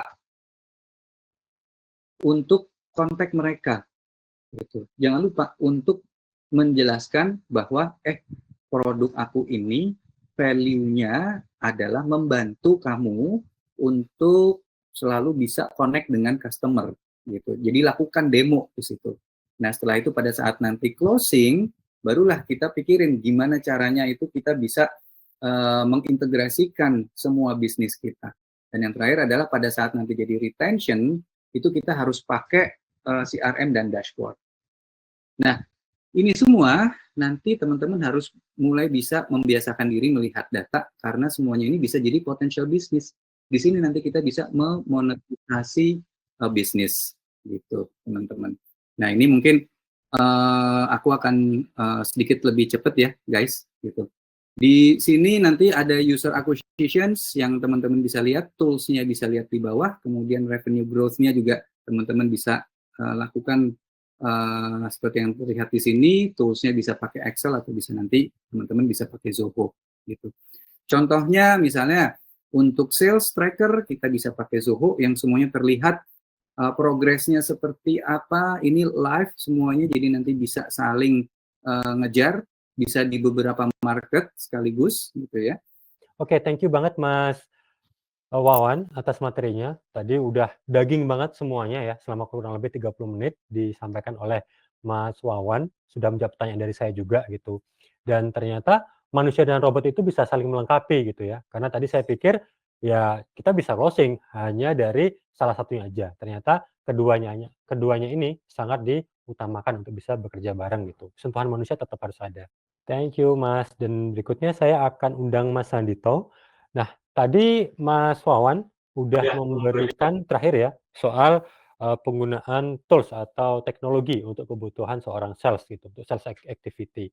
Tapi sebelumnya saya pengen tahu dulu dari sudut pandangnya Mas Sandito mengenai apa yang membedakan penjualan atau sales di 5 sampai dengan 10 tahun yang lalu dengan masa sekarang.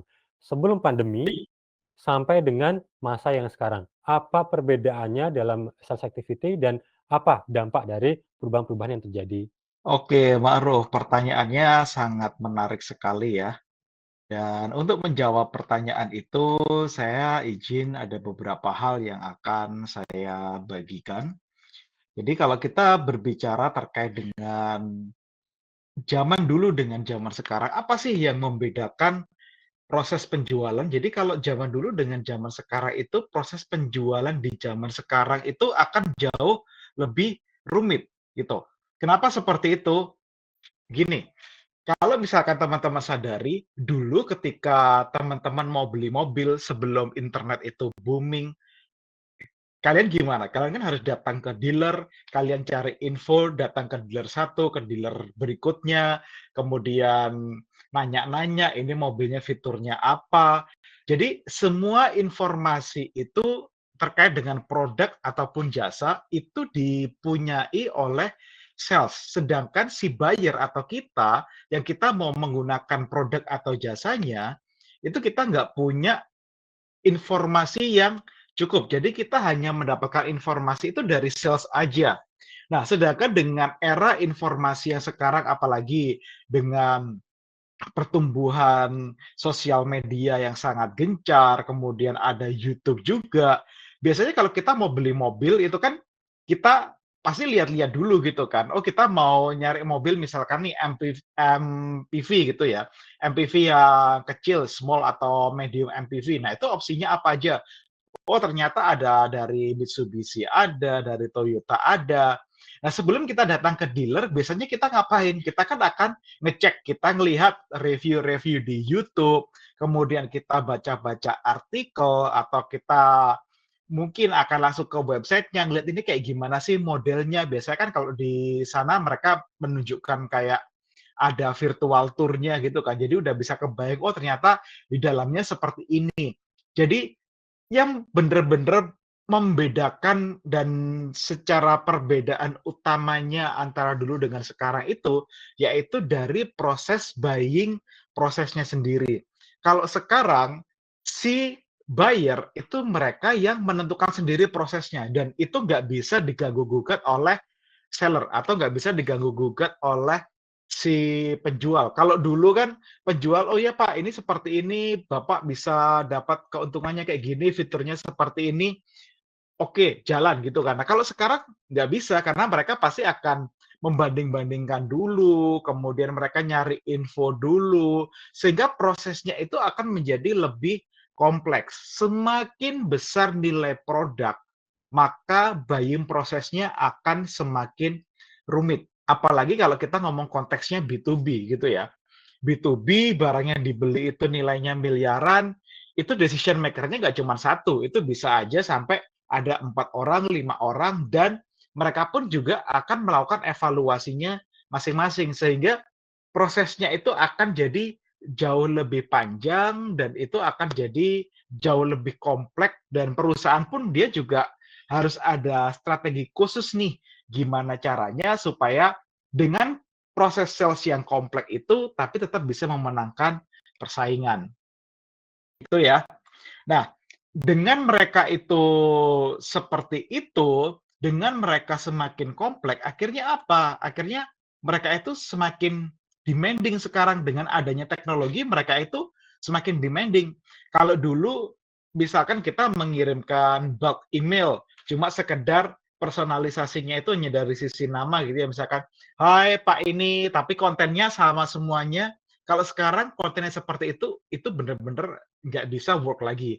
Apalagi tadi Mas Wawan kan juga sempat nyinggung gitu ya, kalau email itu responnya cuman 3%, kalau WhatsApp itu roughly sekitar 30%.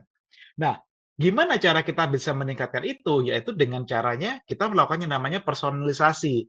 Nah, kita tahu bagaimana cara memperlakukan orang itu secara personalized way kayak gimana? Ya kita harus tahu datanya, kita harus tahu behavior-nya dia seperti apa. By then, akhirnya kita akan bisa melakukan dia secara personalized.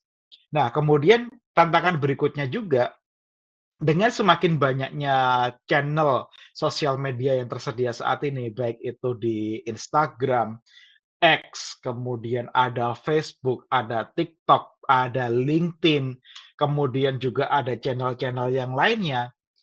Orang-orang ini mereka nggak bisa tuh dibatasin. Kalau dulu kan, oh kalau misalkan kamu mau beli nih, hubungi ke alamat email ini ya, atau hubungi ke nomor telepon ini ya, mereka akan melakukan itu. Kalau sekarang mereka nggak mau, mereka kalau mereka suka main di Instagram, ya mereka akan nge-DM lewat Instagram. Kalau mereka prefer-nya lewat email, ya mereka akan kirim email. Kalau mereka sukanya nge-WhatsApp, ya mereka akan nge-WhatsApp. Jadi itu benar-benar nggak bisa kita paksakan mereka.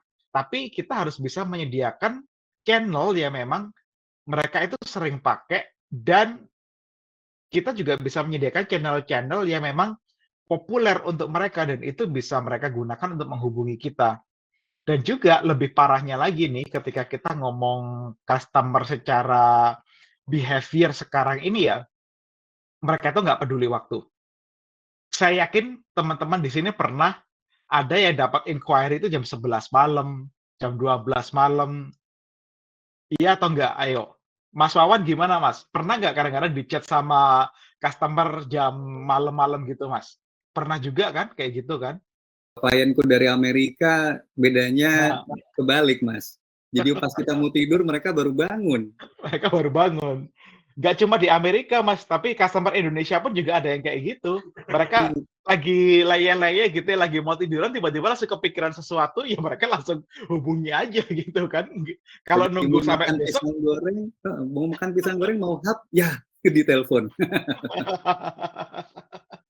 ya itu yang jadi challenge-nya sekarang. Mereka itu nggak peduli waktu, mereka nggak peduli tempat. Ya pokoknya mereka pengen bisa ngontak kita anywhere, anytime. Dan kalau kita nggak ngerespon, ya itu akan jadi nilai minus buat kita gitu kan. So, customer-customer-nya kita itu kayak gitu. Belum lagi sekarang dengan adanya mungkin beberapa kasus terkait dengan kebobolan data di government, kemudian juga ada isu-isu lain. Yang namanya data privacy sama data security itu menjadi hal yang sangat krusial sekarang ini. Apalagi dengan kemarin UU PDP kan sudah benar-benar fully implemented kan, yang grace period selama 2 tahun itu kan udah habis per 18 Oktober. Jadi kalau kita bicara tentang data privacy dan data security itu benar-benar jadi sesuatu yang mandatory. Nah, lalu apa sih yang bisa dilakukan oleh teman-teman sales? Jadi kalau teman-teman sales itu jualan is a one thing, is a end result gitu kan. Tapi sebenarnya apa sih yang harus kalian lakukan supaya jualan itu terjadi? Ada banyak hal. Yang pertama, tadi juga sempat disinggung Mas Wawan. Oh, kalau kamu punya data, datanya itu harus disimpan di dalam CRM, harus dikelola. Itu tanggung jawabnya sales. Kemudian sales prosesnya juga harus dijalanin mulai dari yang funnel paling atas, kemudian di funnel yang di tengahnya, kemudian sampai ke bottom funnel itu semuanya dijalankan. Kemudian selain itu juga strategi-strateginya juga harus dijalankan. Kolaborasi dengan pihak lain juga harus jalan. Kemudian secara support omni-channel, kalau misalkan ada yang nge-DM di Instagram, ada yang nge-DM di LinkedIn, ada yang nge-WA, itu semuanya harus dilayani. Nggak bisa kalian milih, oh aku cuma maunya lewat WhatsApp aja deh, yang lewat Instagram aku nggak peduliin. Kan kita nggak bisa kayak gitu juga kan.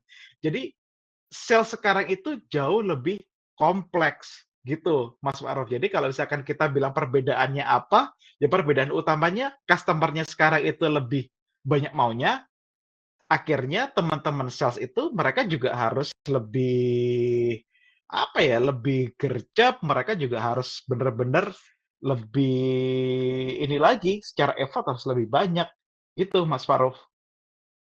Ini perubahannya banyak dan juga cepat sepertinya ya yang terjadi gitu. Dan sekali lagi saya sampaikan bahwa seorang sales itu memang sangat dibutuhkan skill-nya untuk bisa memenuhi dinamika yang sekarang ada gitu.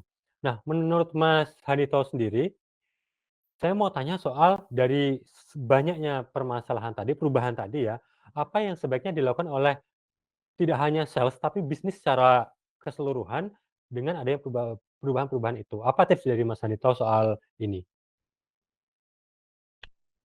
Oke, nah ini pertanyaannya sangat menarik sekali nih. Tadi kan kita udah tahu gitu kan, kalau ternyata sekarang itu buyer itu udah banyak nih maunya, mereka udah mulai apa namanya, mereka itu udah banyak demand-nya, kemudian mereka juga harus di-treat secara personalized. Kemudian apa sih yang bisa kita lakukan di perusahaan gitu ya? What should we do moving forward? Kalau menurutku customer experience is the key. Jadi apa sih yang dimaksud dengan customer experience? mulai dari pertama kali mereka itu terpapar dengan kita, baik itu lewat iklannya kita ataupun materi-materi komunikasinya kita. Kemudian ketika mereka itu melakukan inquiry, inquiry-nya pun itu juga harus dipermudah. Jangan misalkan gini kasarannya, oh aku mau, let's say aku mau nanya-nanya deh tentang produk atau tentang servisnya di Zoho. Tapi sebelum kita nanya, kita udah disodorin form yang isinya 20 field yang harus diisi. Namanya siapa, nama ibunya siapa, kemudian nama bapaknya siapa, dan sebagainya, informasi-informasi yang sebenarnya kurang relevan. Nah, itu kan akhirnya bikin orang males gitu kan. Itu nggak provide great experience. Tapi kalau seandainya kita bisa simplify mereka, oh ya udah deh kalau misalkan kamu pengen kontak kita ada lewat WhatsApp, ada lewat Instagram, ada lewat LinkedIn, semuanya bisa di-utilize, terserah Bapak mau pilih yang mana, itu akan meningkatkan experience-nya mereka. Begitupun juga ketika nanti berhubungan dengan teman-teman sales-nya, kemudian setelah mereka menggunakan produk, ketika mereka mendapatkan kesulitan menggunakan produk, itu bantuannya pun juga cepat, dan problemnya bisa di-solve lebih cepat, itu akan sangat membantu untuk kita bisa memenangkan customer. Jadi, delivering a great customer experience itu hal yang sangat penting dan menjadi kunci pembeda antara kita dengan kompetitor. Kemudian yang kedua, harus agile. Karena customer itu mereka switching-nya cepat. Mereka itu perubahannya cepat. Jadi kalau kita nggak bisa mengikuti behavior mereka, maka kita akan ketinggalan. Dan kita juga harus be ready anywhere and anytime. Gitu. Nah, di sini akhirnya kita bisa melihat nih, kalau teknologi itu sangat esensial untuk menciptakan yang namanya customer experience, untuk bisa kita membantu mengatasi customer expectation tadi yang meningkat lebih cepat. Contoh misalkan, oh mereka yang WA malam-malam tapi mereka butuh direspon. Itu kalau kita nggak ada teknologi, ya nggak akan bisa terlayani dengan baik gitu kan. Tapi kalau seandainya ada teknologi semacam kayak chatbot, nah kan at least mereka itu ada yang bisa merespon mereka, ada apalagi sekarang chatbotnya itu udah canggih, nggak kelihatan kalau itu dari robot gitu ya. Jadi bener-bener bisa ngobrolnya itu kayak ngobrol sama orang gitu. Nah, itu akan sangat membantu sekali sih dengan menggunakan beberapa sales teknologi tersebut gitu. Nah, kalau kita ngelihat secara statistik, teknologi sales itu manfaatnya banyak banget. Yang pertama dari sisi conversion rate, itu bisa meningkat hingga 300%. Kemudian secara sales cycle, itu bisa turun 24%. Jadi kalau yang biasanya jualannya itu perlu waktu 2 bulan sampai closing, kalau pakai dengan menggunakan teknologi itu bisa dipercepat, jadi 1,5 bulan aja udah bisa closing. Dan ini akan beneficial juga buat teman-teman sales kan, buat bestie-bestie yang ada di sini. Kemudian juga dari sisi sales quota itu juga bisa meningkat di 41%, produktivitas pun juga bisa meningkat, dan customer retention itu juga meningkat. Ini nih key customer retention. Karena apa? Untuk kita bisa mendapatkan customer itu kan biayanya mahal. Tapi kalau seandainya kita udah dapat, tapi mereka akhirnya pergi, itu kan akan sangat menyakitkan sekali gitu. Berarti kita harus acquire more customers, dan it cost a lot of more dibandingkan dengan kita mempertahankan customer yang sudah ada, gitu. Nah, kalau kita bicara tentang teknologi, teknologi itu banyak banget, Mas Ma'ruf. Kalau kita lihat perkembangannya ya, mulai dari 2011 sampai 2023, teknologi itu berkembangnya sangat eksponensial. Yang sebelumnya cuma 150, sekarang udah jadi 11.000. Dan report terakhir yang 2024, saya pernah lihat itu udah hampir 14.000 teknologinya. So it's insane gitu kan. Teknologinya banyak banget dan itu macam-macam gitu. Ada teknologi untuk CRM, ada teknologi untuk nganalisa pelanggan, ada teknologi untuk apalagi ya, misalkan teknologi untuk ngeprospek, ada teknologi untuk nyari leads, ada teknologi untuk memanage partner, ada teknologi untuk let's say untuk kita bisa melakukan yang namanya lead scoring, dan masih banyak lagi teknologi-teknologi lainnya. Jadi teknologi itu sangat bermanfaat, cuman problemnya itu teknologinya itu banyak, gitu, Mas Ma'ruf. 14.000 teknologi, ada banyak banget gitu ya. Nggak mungkin dong satu company pilih semuanya aja deh gitu, atau kita cobain satu-satu deh gitu, biar tahu mana yang paling beneficial buat di company-nya kita. Nah, tapi dari 14.000 ini bisa nggak sih Mas kita kategorize gitu ya, kita kategorize mana yang priority atau yang kalau bahasa Gen Z zaman sekarang itu bare minimum yang dipunya oleh sebuah, perusahaan terutama untuk kebutuhan sales-nya gitu. Ada nggak Mas, menurut Mas Andito teknologi yang sebaiknya dipunya, minimal ini dulu sebelum pakai yang lainnya? Nah, memang kalau misalkan kita mau mengklasifikasikan teknologi itu ada teknologi-teknologi yang memang kita kategorikan itu sebagai teknologi yang benar-benar must have. Tapi juga ada teknologi yang sifatnya itu nice to have. Nah, ini tergantung dari maturity level dari teman-teman gitu. Dan saya tahu kalau misalkan milih teknologi is not an easy part gitu kan.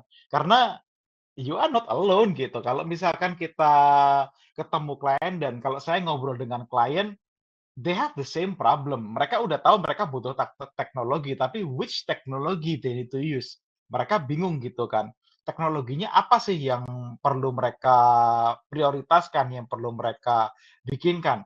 Nah, kalau menurut saya, top essential teknologi software itu seperti ini, Mas Faruk. Yang pertama, kita punya yang namanya CRM tools. Dan CRM tools itu sebagai core untuk sales. Kenapa? Karena kalau kita nggak ada CRM tools, kita nggak akan bisa punya tools lain untuk bisa mensupport tadi. Kenapa? Karena si CRM ini dia yang akan mensentralize semua datanya. Dan tools-tools lain itu kan berbasisnya kan dari data kan. Kalau datanya nggak ada, ya mereka nggak akan bisa. Jadi makanya CRM ini benar-benar sebagai core tools di untuk semua teknologi-teknologi yang lainnya. Nah, kemudian selain ada CRM, ada teknologi apa lagi? Ada teknologi contohnya untuk sales prospecting software. Nah, sales prospecting ini seperti apa? Contohnya kayak si Lead.io atau Apollo atau anything lah yang dimana kita bisa mendapatkan leads dari sana. Either itu kayak ZoomInfo, Cognism, ataupun beberapa aplikasi-aplikasi yang lainnya, di mana kita bisa nyari leads di sana, kita bisa dapat kontak di sana, kemudian kita bisa mulai lakukan yang namanya automation untuk kita bisa scraping, untuk kita bisa reach out mereka. Nah, kemudian selain CRM dan sales prospecting ada apa lagi? Ada namanya customer engagement. Ini fungsinya untuk apa? Fungsinya yang tadi itu, yang kalau misalkan kita udah nggak ada orang, malam-malam ada orang yang mau ngechat kita, ada orang yang mau ngobrol sama kita. Nah, kalau nggak ada bantuan dari customer engagement ini, maka bisa jadi itu akan jadi lost opportunity. Makanya kita butuh yang namanya customer engagement software. Kemudian kita juga punya yang namanya conversation intelligence software. Apa itu fungsinya? Ini sebagai tools untuk kita bisa menganalisa nih terkait dengan percakapan kita dengan customer itu seperti apa yang bisa diimprove di sana. Kemudian kalau misalkan ini diimplementasikan di dalam organisasi ya, kita bisa tahu nih, oh ternyata si sales A ini penjualannya lebih banyak karena apa sih? Karena dia ngobrolin apa dengan customer. Itu semuanya akan bisa terdetek di conversation intelligence software. Jadi pattern-nya itu akan bisa muncul. Oh, ternyata si sales A ini dia melakukan teknik A, B, C, D itu semuanya akan bisa ke-map dan hasilnya nanti itu bisa direplicate ke teman-teman sales yang lainnya. Itulah pentingnya punya conversation intelligence. Kemudian juga ada sales enablement. Ini lebih ke untuk kita menyimpan terkait dengan materi-materi produk, tentang brosur dan sebagainya. Problemnya kan sering nih, oh kita nggak punya produk yang baru nih, oh atau misalkan tim marketing mereka punya ngeluncurin produk baru atau mereka punya brosur baru, tapi itu nggak dibagi ke tim sales gitu. Nah akhirnya hal-hal seperti itu bisa menciptakan gap antara sales dengan marketing. So that's why kalau punya sales enablement software itu akan sangat bermanfaat. Kemudian yang berikutnya yaitu scheduling software. Ini fungsinya untuk apa? Tadi sempat disinggung sama Mas Wawan juga. Kalau seandainya kita akan lebih mudah nih untuk mencari kecocokan jadwal kalau kita pakai booking software atau kita pakai scheduling software. Kemudian juga ada kontrak manajemen, ini kalau misalkan untuk perusahaan-perusahaan yang pembeliannya itu biasanya nilainya jumlahnya besar, kemudian perlu ada PKS, perlu ada perjanjian kerjasama, perlu ada kontrak, nah itu butuh di sana. Kemudian ada BI tools, ini lebih ke untuk kita secara analytics-nya, untuk kita bisa menganalisa, oh prosesnya kita itu udah bener atau belum sih. Kemudian, oh customer kita itu sebenarnya dari industri mana aja, oh dari region mana aja, supaya kita nanti bisa ada data driven decision making di sana ketika kita mau mengoptimalkan sales prosesnya kita. Dan yang terakhir yaitu automation software. Ini fungsinya buat apa? Kalau tadi sempat di pool gitu ya sama Mas Ma'ruf, oh kalau seandainya salah satu problem terbesar adalah di-ghosting oleh prospek. Nah, caranya supaya mereka itu tetap ingat kita, supaya mereka nanti in the future mereka nggak nge-ghosting kita, nah kita pakai tools-nya yang namanya marketing automation software. Gitu. Jadi tools-tools ini yang kalau boleh saya bilang sebagai tools yang esensial nih, gitu. Nah, bagaimana sih cara untuk tools ini bekerja? Ini saya akan jelaskan sedikit tentang bagaimana kalau seandainya kita itu membeli rumah gitu ya. Jadi ini case-nya adalah case perusahaan properti, di mana mereka itu sudah menggunakan beberapa teknologi tersebut. Nah, teknologinya itu seperti apa, kasus penggunaannya itu seperti apa, nah ini akan coba saya sharingkan. Nah ini contohnya ada Sally and Ben, ini dia pengen nih untuk beli rumah. Mereka melakukan riset, kemudian mereka datang ke setelah mereka melakukan riset, oh ternyata mereka menemukan jasa atau mereka menemukan propertinya perusahaan saya nih, namanya Zilker. Dan juga ada IG-nya, mereka juga nemu IG-nya. Gitu. Nah, ini saya mau tanya nih ke Mas Ma'ruf. Nih, Mas Ma'ruf, kalau seandainya Mas Ma'ruf mau beli rumah nih kayak si Sally and Ben gitu ya. Nah, kira-kira Mas Ma'ruf, apa sih yang Mas Ma'ruf lakukan gitu, Mas? Kalau soal nyari gini Mas ya, saya biasanya akan cari dulu di websitenya, benar tadi websitenya, akan saya cari IG-nya, terus kalau misalnya udah browsing ini, saya save dulu, nanti saya hubungi entar-entaran Mas. Ya tanya-tanya dulu sama orang rumah gitu ya, yang ini cocok apa enggak gitu buat kita beli. Nah tapi kadang kan discuss sama orang rumah nih biasanya malam gitu ya. Nah tapi malam ini ketika saya kontak ke si seller-nya ternyata merekanya nggak aktif gitu, baru balasnya besoknya lagi gitu. Ya biasanya gitu yang terjadi sih Mas, kalau yang sering saya alami ya, gitu. Mending kalau dibalasnya besoknya, kalau dibalasnya nggak pernah, kan ada juga. Saya pernah ngalami kasus itu, mereka punya channel beberapa gitu ya. Ada lewat email, ada lewat WhatsApp. Nah, saya saat itu lebih pengen nyoba lewat email. Itu nggak ada yang ngebalesin sama sekali, gitu. Jadi bukannya customer yang nge-ghosting, tapi buyer-nya yang nge-ghosting saya. Jadi kebalik nih ceritanya. Oke.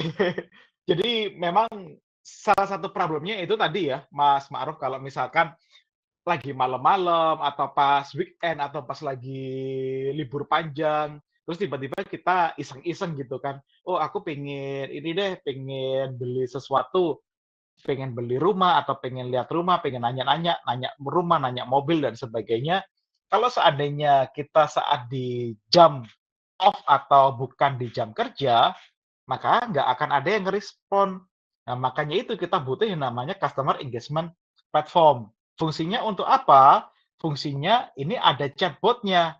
Jadi chatbot-nya itu bisa ngebales di DM-nya Instagram, di DM-nya Facebook, melalui WhatsApp, itu semuanya bisa kita implementasikan chatbot. Even kayak di website pun itu juga bisa kita implementasikan chatbot. Dan botnya ini pun juga sudah bisa di modelnya itu kayak kita ngobrol dengan orang biasa. Jadi kalau misalkan, even kayak misalkan tanya, ini aku ngobrol dengan siapa sih? Maka ya si chatbot ini akan bisa menjawab, "Oh ya nama saya ini, ada yang bisa saya bantu nggak?" Itu bisa conversation-nya atau percakapannya itu bisa fluid, bisa kayak kita ngobrol dengan orang. Kalau misalkan kita nggak aware, bahkan kita nggak nyadar kalau seandainya kita itu ngobrol sama robot, gitu.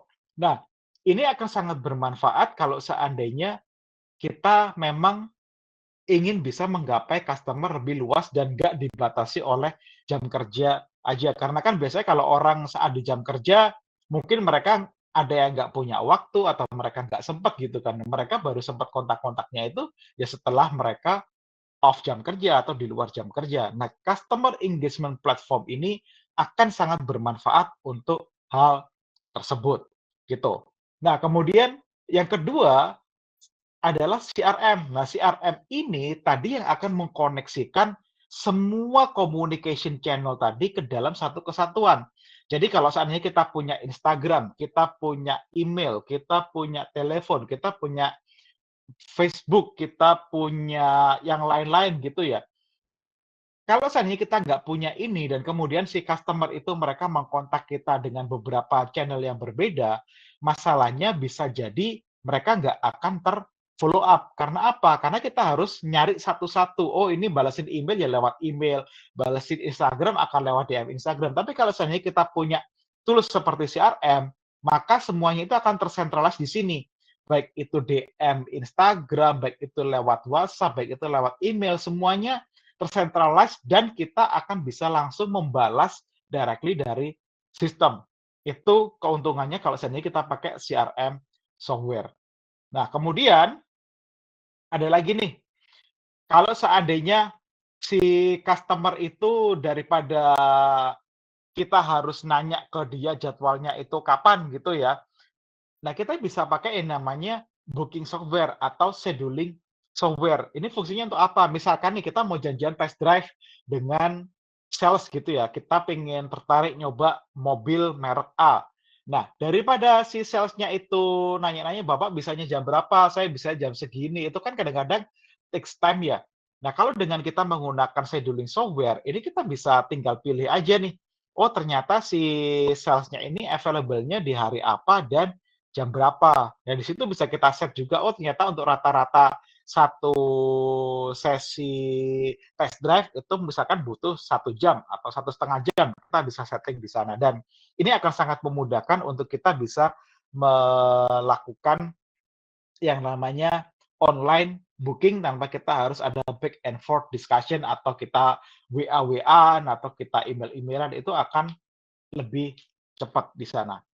Dan again, semua datanya itu akan bisa tersimpan di dalam CRM. Jadi sini contoh untuk tampilan dari Zoho CRM, gitu. Nah, kemudian ketika jadwalnya sudah ditentukan, ketika di hari H gitu ya. Nah, biasanya kan kadang-kadang kita lupa nih kalau kita punya jadwal gitu kan, punya jadwal ketemuan atau punya jadwal ngobrol sama siapa. Nah, sistem itu bisa akan nge-trigger nih tentang notifikasi, oh hari ini kamu ada meeting loh dengan si ini, oh hari ini ada meeting dengan agenda ini, dan itu bisa lewat email, bisa lewat WhatsApp, itu semuanya bisa gitu Mas Ma'ruf. Jadi memang teknologi itu benar-benar bisa memudahkan kita gitu, dari secara proses akan lebih simpel dan secara pekerjaan pun juga akan lebih mudah gitu Mas Ma'ruf. Oke, thank you Mas.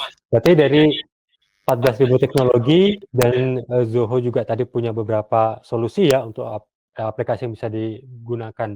Nah, saya kalau membaca dari situasi atau use case yang tadi Mas Handito sampaikan, berarti kan ini misalnya saya sebagai Adam ini kan berarti sales agent ya yang ditugasi untuk bisa memfollow up band yang mau beli rumah gitu ya.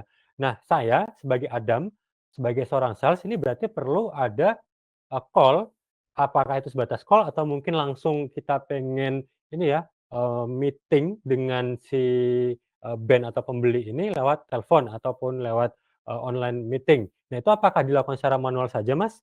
Dan kemudian untuk hasilnya ini sendiri apakah perlu dicatat manual atau gimana, Mas? Kalau dari sisi Zoho sendiri? Oke, nah ini nih yang menarik. Biasanya kalau kita orang sales gitu ya, paling males itu apa sih? Paling males itu kan ngupdate sistem gitu kan. Oh, udah pernah ketemu sama udah pernah telepon sama klien siapa nih? Hasilnya apa? Itu kan kalau kita disuruh nginput satu-satu itu kan males gitu kan. Dan ya it happens gitu. Jadi ya that's the things. Tapi problemnya adalah kalau seandainya kita nggak input datanya, ya kita nggak tahu gitu kan statusnya ini dia sudah sampai mana dan kita nggak bisa melakukan analisa. So that's why kalau seandainya kita punya yang namanya telephony software dan itu dihubungkan ke dalam CRM, itu kita nggak perlu ngupdate secara manual. Jadi anytime kita call dari telephony software ini, apalagi kalau misalkan telephony software-nya itu sudah ada AI-nya, itu biasanya dia sudah akan bisa ngerangkum tuh. Ngerangkum terkait dengan percakapannya ini tentang apa, dan hasil rangkumannya itu akan langsung diposting secara otomatis ke dalam CRM. Jadi teman-teman sales itu nggak perlu lakukan update secara manual. Jadi sistem sudah akan membantu mereka untuk mengisikan itu, gitu. Dan enaknya lagi kalau seandainya phone software-nya itu sudah terinstall dengan yang namanya conversation intelligence, yang tadi sempat saya sebutkan, itu bisa kelihatan nih, oh dari sisi talking speed-nya dia ngomongnya kecepatan sih atau enggak. Kemudian ada beberapa keyword-keyword yang sudah ditentukan untuk muncul itu keluar atau enggak sih. Kemudian kalau seandainya si customer itu dia menceritakan tentang kompetitor, itu muncul atau enggak. Nah, semuanya itu akan bisa ke-detect dengan menggunakan conversation intelligence. Jadi fungsinya untuk apa? Nah, supaya ketika nanti proses coaching dengan manajernya, si manajernya ini bisa ngelihat, oh ternyata problemnya si sales ini dia kurangnya misalkan untuk di greeting-nya dia kurang, atau mungkin di kemampuan probing-nya atau kemampuan dia untuk menggali kebutuhan customer-nya kurang. Nah, itu semuanya akan bisa kelihatan kalau seandainya kita pakai conversation intelligence software, gitu. Jadi ini sangat menarik sih sebenarnya kalau kita ngomong dari sisi tools-nya. Dan kalau seandainya biasanya ya ketika kita ngobrol gitu kan, dan customer itu nanya-nanya tentang produk atau nanya-nanya tentang service. Biasanya kan kalau orang sales dan dia nggak punya master record, dia nggak punya brosur, dia nggak punya ini kan akan bingung kan, "Oh ini aku ngirimin brosur yang mana nih? Mana nih yang paling baru?" Nah itu sebenarnya kalau pakai namanya sales enablement software, ini bisa gampang banget sih untuk bisa di-track. Oh ini ternyata yang item ini, itu brosurnya ini, kemudian untuk produk ini dia brosurnya ini. Kemudian spesifikasinya ini, itu semuanya akan ada di dalam sales enablement software, gitu. Dan dengan menggunakan CRM juga, ini kita akan bisa ngelihat nih kalau seandainya ya, kita ngirim email, kemudian kita ngirim WhatsApp. Nah, itu sudah dibaca atau belum sih? Nah, itu semuanya akan bisa kelihatan di dalam CRM-nya kita. Jadi, ini emang benar-benar enak banget untuk kita bisa melihat terkait dengan yang namanya sales activity-nya kita masing-masing, gitu Mas Ma'ruf. Oke, thank you Mas. Tapi gini Mas, ini kan mau beli rumah ya. Rumah ini kan bukan barang yang murah gitu ya, mahal. Sebagai kaum mendang-mending nih, karena saya nggak cuma rumah, apapun barangnya itu pasti saya akan cek dari beberapa alternatif gitu, mana yang paling murah, mana yang reviewnya paling bagus gitu kan. Nah, kalau menurut Mas Handito sendiri, untuk kaum mendang-mending seperti saya ini, gimana caranya supaya saya itu tetap bisa pilih pilihan yang ini gitu, nggak pilih yang lainnya? Nah, gimana menurut Mas Handito? Oke, nah ini kan berarti kalau kita ngomong dengan kompetitor gitu ya, karena kan let's say kayak gini, kita jualan mobil, merek banyak. Kita jualan properti, yang jual properti banyak. Kita jualan apapun, hampir semuanya itu ada kompetitornya gitu kan. Jarang sekali produk yang nggak ada kompetitornya sama sekali.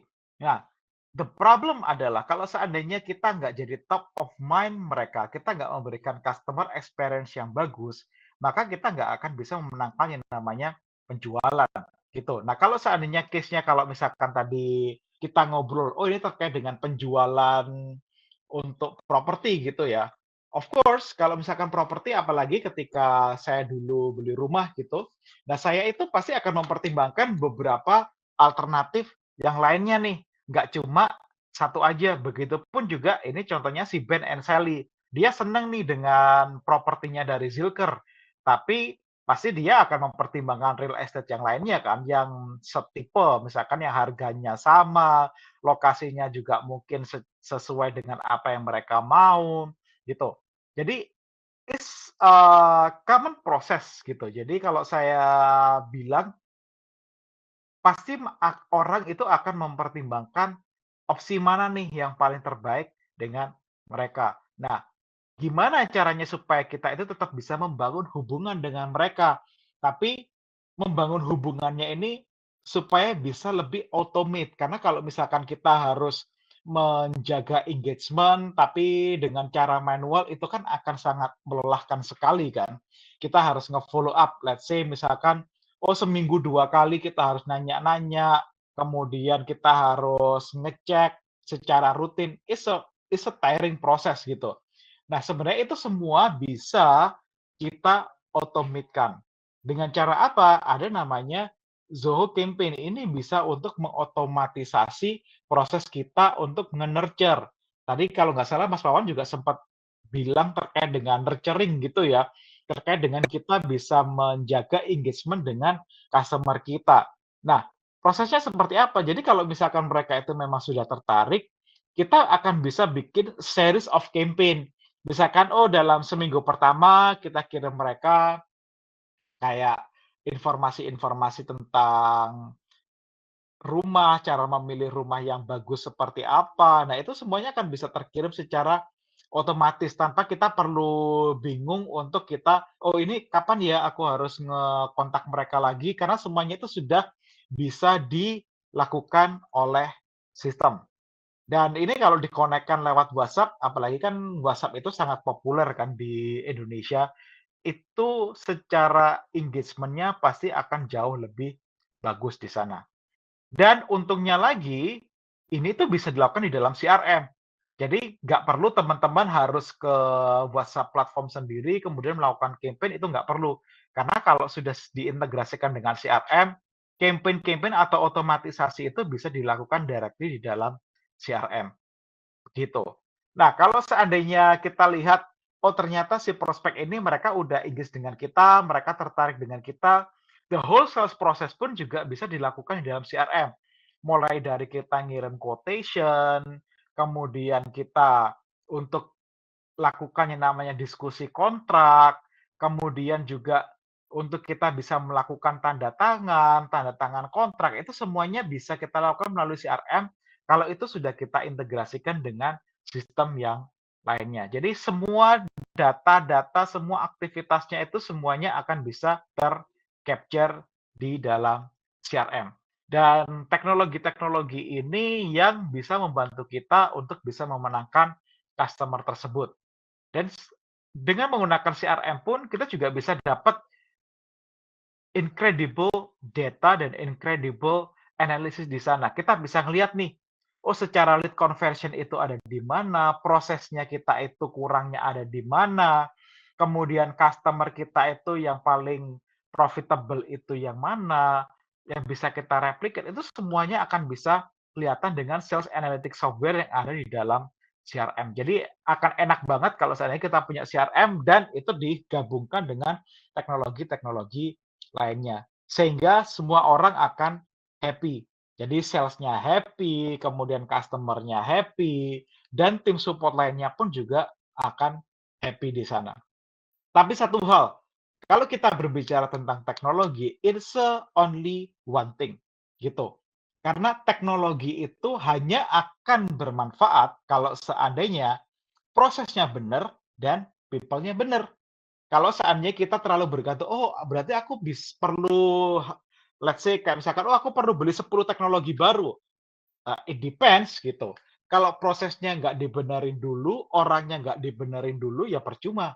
Gitu. Jadi kalau menurut saya, proses people dan teknologi ini harus berjalan beriringan. Dan kalau kita ngomong expertise, Zoho expertise-nya di teknologi. Tapi kalau untuk proses and people, itu expertise-nya ada di Mas Wawan nih, ada di One Wheel Solution. Jadi kalau misalkan teman-teman ingin bisa mengimprove sales prosesnya kalian, perlu mengimprove sales strateginya, perlu mengimprove orang-orangnya, nah silakan kontak ke Mas Wawan. Tapi kalau misalkan butuh teknologinya, secara proses udah benar, secara people udah benar, butuh teknologi, kalian bisa ke Zoho.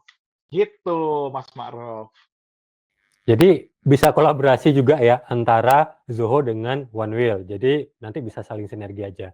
Nah, pertanyaan terakhir untuk Mas Sandito di sesi ini, kalau tadi kita sama Mas Wawan juga banyak sekali membahas soal AI kemudian juga bagaimana AI ini bisa berperan dalam sales proses gitu. Tadi One Wheel Solusi lewat Mas Wawan juga sudah dijelaskan, bagaimana penggunaan AI, di dalam sales prosesnya. Nah, kalau di Zoho sendiri Mas, ada atau tidak aplikasi atau fitur AI di dalam aplikasi-aplikasinya Zoho, terutama kaitannya untuk kebutuhan, sales activity ini Mas? Bisa dijelaskan lebih lengkap lagi Mas soal, fitur-fiturnya juga gitu? Oke, kalau kita ngomong teknologi apalagi yang jadi tren gitu kan teknologi AI dan karena Zoho itu juga as a big companies dan kita juga concern untuk research and development, of course teknologi is a part dan AI is a part of teknologi. Jadi kita pun juga punya yang namanya Zia. Apa itu Zia? Zia itu adalah AI-nya Zoho. Kalau kepanjangannya Zia adalah Zoho Intelligent Assistant. Apa aja sih yang bisa dilakukan oleh Zia di dalam aktivitas-aktivitas sales teman-teman?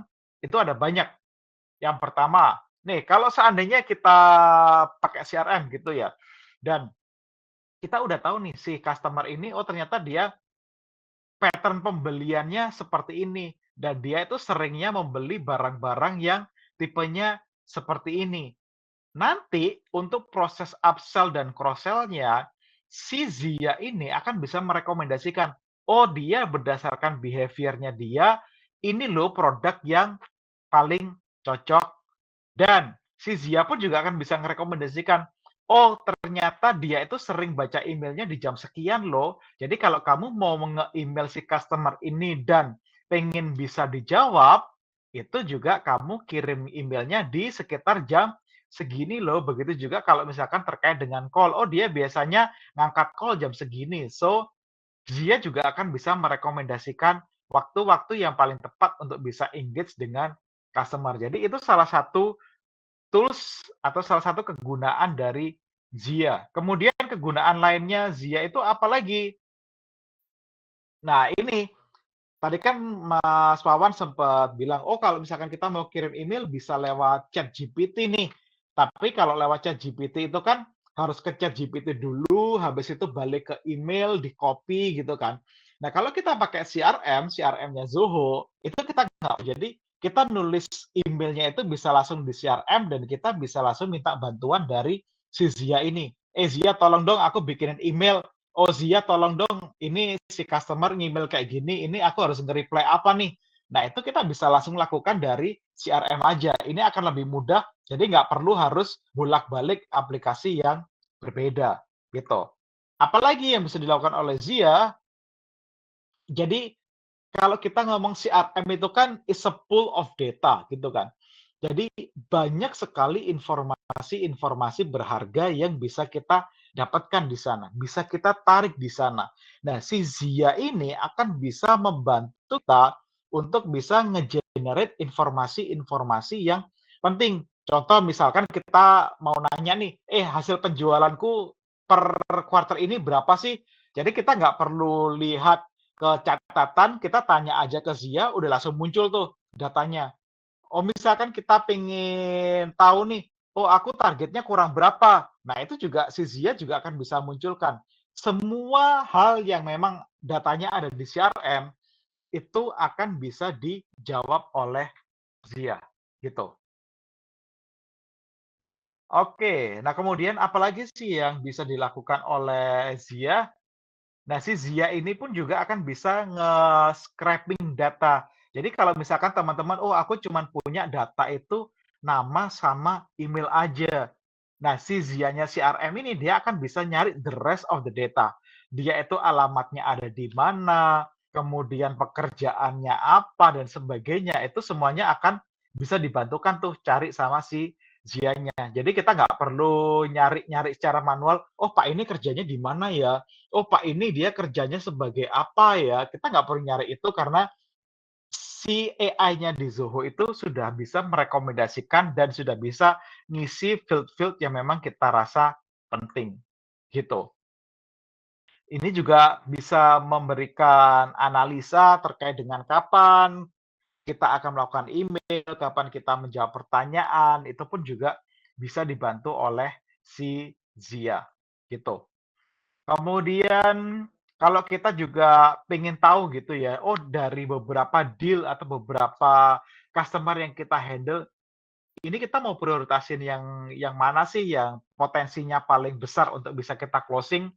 Nah, itu si AI pun juga akan bisa merekomendasikan tuh, oh si customer ini dia probability-nya yang paling tinggi loh. Jadi kalau kamu pengen bisa closing deal lebih cepat berdasarkan activity-nya mereka, berdasarkan engagement-nya mereka, nah itu bisa dilakukan dengan menggunakan AI yang ada di Zia atau di CRM-nya dari Zoho.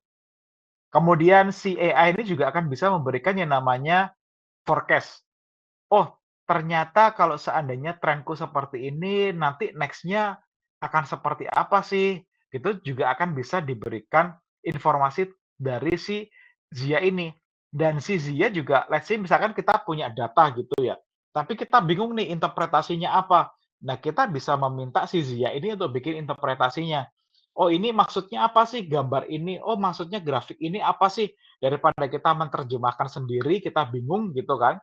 Nah, ini si Zia ini mereka bisa men-generate automate insight di sana, sehingga kita nanti tinggal baca aja, oh ternyata insight dari grafik ini atau insight dari data ini adalah seperti ini. Jadi nanti kita bisa melakukan hal-hal yang penting berdasarkan dari insight-insight tersebut, gitu. Dan selain itu, dengan menggunakan Zia, kita pun juga bisa untuk melakukan semuanya itu berdasarkan voice aja, gitu. Nah, ini ada contoh, ada seorang sales yang dia itu keluar gitu ya, untuk melakukan perjalanan, tapi dia tetap bisa melakukan yang namanya sales process dengan menggunakan bantuan dari AI. Ini misalkan dia dapat notifikasi nih, "Oh, aku dapat orderan." Nah, ini gimana cara dia memprosesnya? Nah, ini dia tinggal melakukan calling aja, gitu. Oke, ya tadi materinya udah sangat lengkap sekali. Saya, Maruf Setiawan, selaku MC dan moderator di webinar hari ini, mengucapkan terima kasih dan mohon maaf apabila ada kekurangan, dan semoga kita bisa terkoneksi di lain kesempatan. Dan semoga solusi dari Mas Wawan dan juga Mas Anito bisa segera diimplementasikan supaya bisa terasa manfaatnya. Terima kasih semuanya. Selamat siang, sampai jumpa. Terima kasih Mas Anito, terima kasih Mas Maruf, terima kasih Besti. Mas Wawan, terima kasih Besti. Thank you, Ma'ruf.